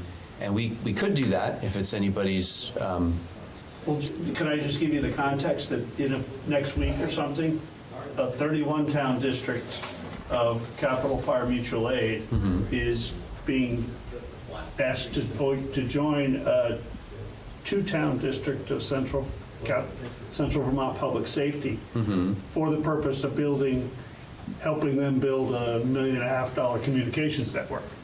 So I would much rather they buy their services from this district than from Fairpoint. So to be frank, I mean, we've had this conversation, we brought this up before, and I don't remember the board, and please shoot me down if I'm incorrect here. The board thought that was a strategic down the road sort of thing, and that we weren't really ready to start playing with public safety folks yet. And please somebody correct me if I'm mistaking. I guess I would ask you to put it on the agenda for the next meeting, because understanding what the overlap is between what we need to be doing for our own plan and what they're doing would be informative. So a general discussion of sort of the lay of the land about public safety. And the planning mapping projects that David's talking about. It's all... Okay, so I'm really averse to sort of just like saying, we're going to talk about everything in 15 minutes. Yeah. So if we can make sure that we're talking about, if you want to bring together, bring a 10 or 15 minute presentation about what public safety looks like and change our minds, that's fine. Then we can devote more time to talking about what's going on with, where the radio towers are and relays and that sort of thing that would come into play there. But somebody, if I'm being overbearing chair. No, I would support that idea. If you want to make a 10 or 15 minute presentation on public safety and why you're advocating it, and and make it both sided, pitfalls and benefits, And the speed with which it has to happen. Yeah, but otherwise I think it's out of scope for us. I'm just to put that right up front. I think it's so you're talking to a skeptical audience, but sure, you make your 10-minute or 15-minute pitch. Okay, as long as it's not doubling as my contrary vision speech. No, I'll add this. I'll add this first. You can make your pitch, and then we can head right on into vision sometime after that. I'll make you towards the beginning. Great. Okay, so business development. It occurs to me that listening to their presentation about how they split up between their EC Fiber and ValleyNet, and just even taking into consideration our earlier discussion about the mapping stuff and how quickly that went south, trying to figure out how that all works. That not the mapping, by the way, the organizational stuff.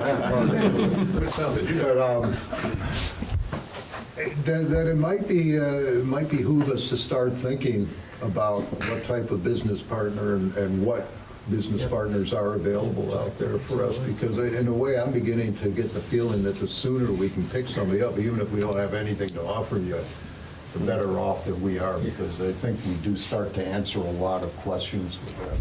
It's not going to be possible to get buy-in from people or funding or anything like that without having somebody who's going to actually do the work, unless we have some idea of who that might be or what the potential is. Because I've been sitting here racking my brains thinking, maybe you could get a local ISP. I'm like, SovereignNet died. Okay, well, they're not dead, but, they're not at all well. And So, that's a good task for the business. I don't know if people agree that that's a business development thing. If they want to go get the short list going and present to us, here's who some of our potential partners are, that would be awesome. Or, since they did mention out-of-state partners, crafting writing a well-written RFP is essential. So maybe we start with the potential partners locally, and if we come up where it's just not going to happen, if it just doesn't make sense or nobody's interested, then we can start casting the net a bit wider, and we can start talking about RFPs and that. Right. So somebody want to give me a quick motion about business development, short list of potential partners, something like that? Just another item to add to the business development. Am I correct in thinking we can accept charitable donations at this point? If that's kosher? Yes. So the business development committee could be tasked with opening a bank account or something like that, or I could be tasked with that, but we would then need to have a treasurer as soon as we do that. I was actually thinking about doing like GoFundMe or just like the basic crowdfunding platforms that are out there, and just say, hey, we're doing something cool. So as soon as we start collecting money, though, the reporting requirements that we have tend to get they get bigger, and we need to have somebody who's going to take ownership of being the treasurer and making sure that stuff's taken care of. I would love to put that out there and have people say, yeah, we'll throw, I'll throw $100 at you, and we get, $100 from 1,000 different people. That'd be a great way to start. It'd be nice to, in January or whenever the fiscal period starts, to not be then waiting 6 months for us to start getting funds rolled. I hear you. Is that something that we want to ask the Business Development Committee to explore? Some initial, not promissory notes, just, shaking the can. It's like asking people to give initially with a GoFundMe or something like that? Okay, so I'm just gonna put that on here. So I have that in the parking lot for this at the moment. Can somebody give me a quick motion, or maybe here, I'm just gonna try it. Let's assign the Business Development Committee to generate a short list of potential partners within the member towns. So I'll make that a motion, because I can make motions, that's what we agreed to. Only within the member towns, or? Potential operators? Potential operators. Potential builder operators. Building is a separate thing. Yeah. Building is a separate process. We would contract that out almost certainly, but we don't even know what we're doing quite yet. So do we want to stay within? I don't think we should stay with them. Can we say Vermont? To stay within Vermont, okay. Let's try So that. I move that we assign to the Business Development Committee the task of making a short list of potential partners to operate the network, provided that they operate in Vermont. Operate or exist? Exist in Vermont. Okay, there's my motion. Second. Okay, second by Siobhan. Did you get all that, Becca, with my meandering? I shortened it just a little bit, No. Thank you. Best to do that. but I think I got the gist. Okay, so we have a motion and a second. Any further discussion? I'm sorry. I would just add that in working for municipalities, typically you would generate the RFP first. And there's nothing to say that you can't come up with a short list of these potential partners, but since we are a public entity, it would behoove us to perhaps start thinking about the RFP. I don't know if you want to include that. So that would be a purchasing policy that should probably go to something like the policy It committee. sure would. So You could still generate a list of people that. Absolutely. Absolutely. And You can even have exploratory conversations. And the best RFPs are those written with the people who are likely to respond to them, Yep. in my experience anyways. Mhm. The RFPs, right? Okay, so, thanks for that. Yeah, I agree with that. I do also think that just gathering a list prior to an RFP is a very valuable exercise. And I think the idea of gathering a list soon is a good idea. The idea of selecting someone soon is not a good idea. I think we'll probably all agree, but I wanted to say it out loud. Because we don't even have the vision statement done. Right. But there's a bunch of things we have to decide before we know what we're going to ask for of entities. Right. So. Okay. Anything else? So everybody, the motion on the table is to assign to the Business Development Committee, getting a short list of potential Vermont operating partners. Okay. All in favor? Aye. Opposed? Motion passes unanimously. Thank you. Okay. And then putting together a GoFundMe to shake the trees, get a little bit of seed money to start with, I don't know. I don't think we're there yet. Starting Yeah. travel expenses? I think we might or- be getting close, but You don't even have a. Do we want to seek out a treasurer? Or maybe have something, You say there may be some practical hurdles for that, and what are we going to put on the GoFundMe page if we don't have a mission or a value statement? It's the real name, yeah. You could get a key to this facility.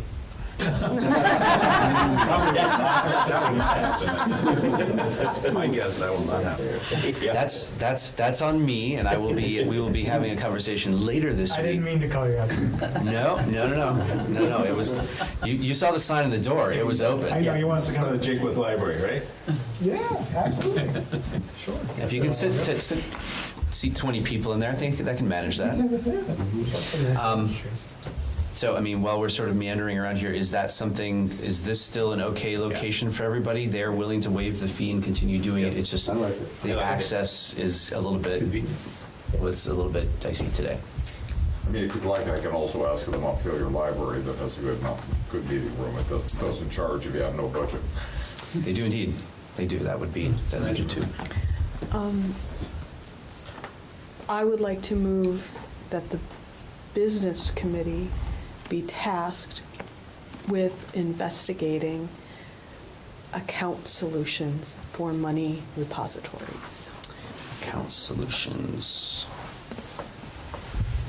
So can you To just ask clarify? the credit unions, what do they offer? What do the banks offer for accounts for a nonprofit? Just figure out what an account solution would be so that we've got a place to put the money before we decide to collect the money. Okay. We have a motion. Is there a second? Okay, second by Michael. I like the idea. I think getting a bank account before long is going to be a good bet. One of the things that I've run into, though, is that minimum deposits, if we don't have more than however much, they charge like $6 a month, which could be Nonprofits, Peoples doesn't charge for this. Okay, so, but this is, That's where you find out. but this is where we go and find out, what's the best solution. I mean, I like VSCCU personally, because they're a nonprofit, they're a credit union, they're large, and they're nearby, they have locations all over the place.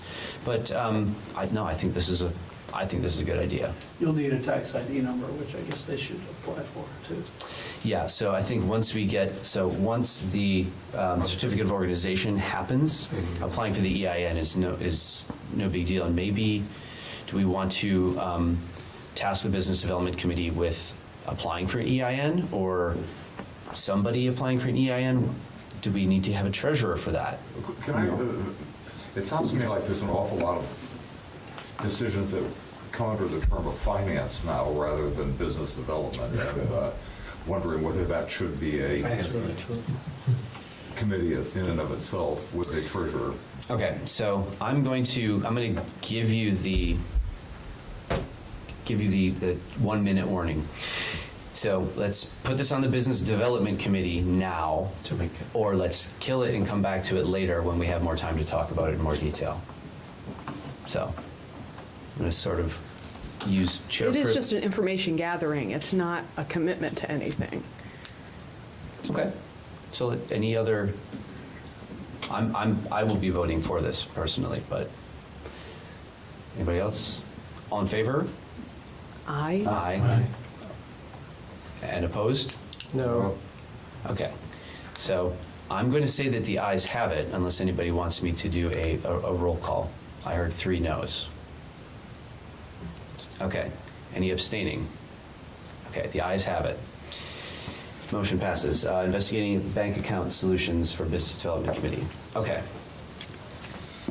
Approval of June 12th meeting minutes. Everybody had a chance to see those wonderful meeting minutes that Becca had, like moments, even like while we were still meeting, she had those. I have things already posted David's PowerPoint to the Google Drive, I'm just saying.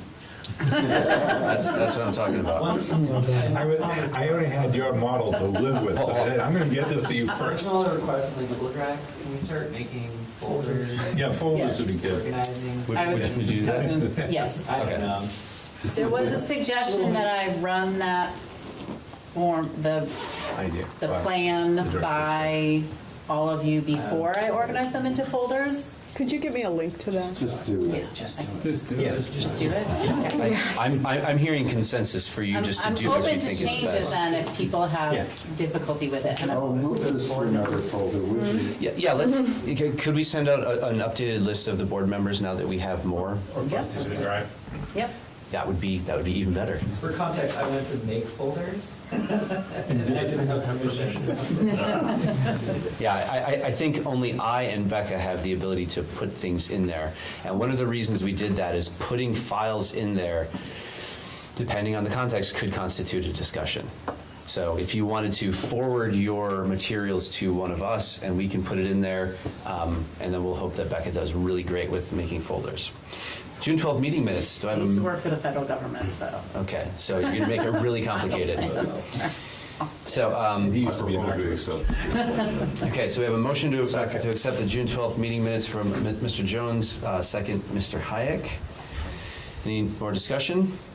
All in favor? Aye. Aye. Okay, opposed? Abstaining, motion passes. Abstain. Okay, 1, 2, 3 abstentions. Great, thank you. Okay, so motion passes anyways. We'll do a quick roundtable. Phil? It felt like we really have some momentum starting. Problem? Yeah, I think we're moving. You know, a new organization, it takes time. I think we have to stay focused so we can keep meetings to the times, even if we start late. Then we say read adjourn. And that's nobody's fault. It's just we have to get more disciplined, I think. I have a babysitter to relieve my feelings. 2 quick things. I worry that we're making something that's essentially simple into something that's far more complicated than that. 1. And 2 is I think we still have a lot to learn from EC Fiber, and we should definitely stay in touch. I echo everything he just said. Yeah. Love the EC fiber stuff and staying on track for the meetings would be really helpful Okay. as much as possible. It's 9:30. If anyone wants to stay a little bit longer, I brought some basic, important fiber equipment with me in a big suitcase. I'll be glad to show you how it works, or just show you what it looks like for you. I concur with some additional comments. At some point in time, we'll probably have to deal with a lot of these issues, but right now, rather than getting the simple, formative work done, it seems like we're sitting around here trying to boil the ocean. And I'd like to see us really work at defining the organization, defining the operating model, and to your point about finances, don't forget that integral to Finance Committee is the Operations Committee. And at some point in time, we have to start thinking about what is an operating model. That's beyond the scope of what we're doing now, but let's not boil the ocean. Let's figure out who we are and what we want to be so that we have something to sell when the time comes to go tin cupping. Stephen? I just want to ask people to give more thought to, in concert with EC Fiber's great wealth of contribution, I have recommended the City Council of Montpelier remain in that one as well. So Montpelier, we have to find a delegate to EC Fiber, but Montpelier could serve a valuable role in ongoing bridge cross-fertilization. Cool. Becca? I'm good. I remain optimistic. Great. The one thing I took away from EC Fiber, I think, is naming, and it's something that's catchy or not. It's something it's got to be done sooner because you're going to start publicizing things, and we got to get on that one as well. Okay. Siobhan? Small batch internet, that's another selling point. Local artisanal small batch. We'll try and use no GMOs, right? Yeah, and no GMOs, no GMOs. Small batch, Elliot? big pipe. Finance and governance, finance and governance. That's it. I swear the window opened on its own. I didn't touch it.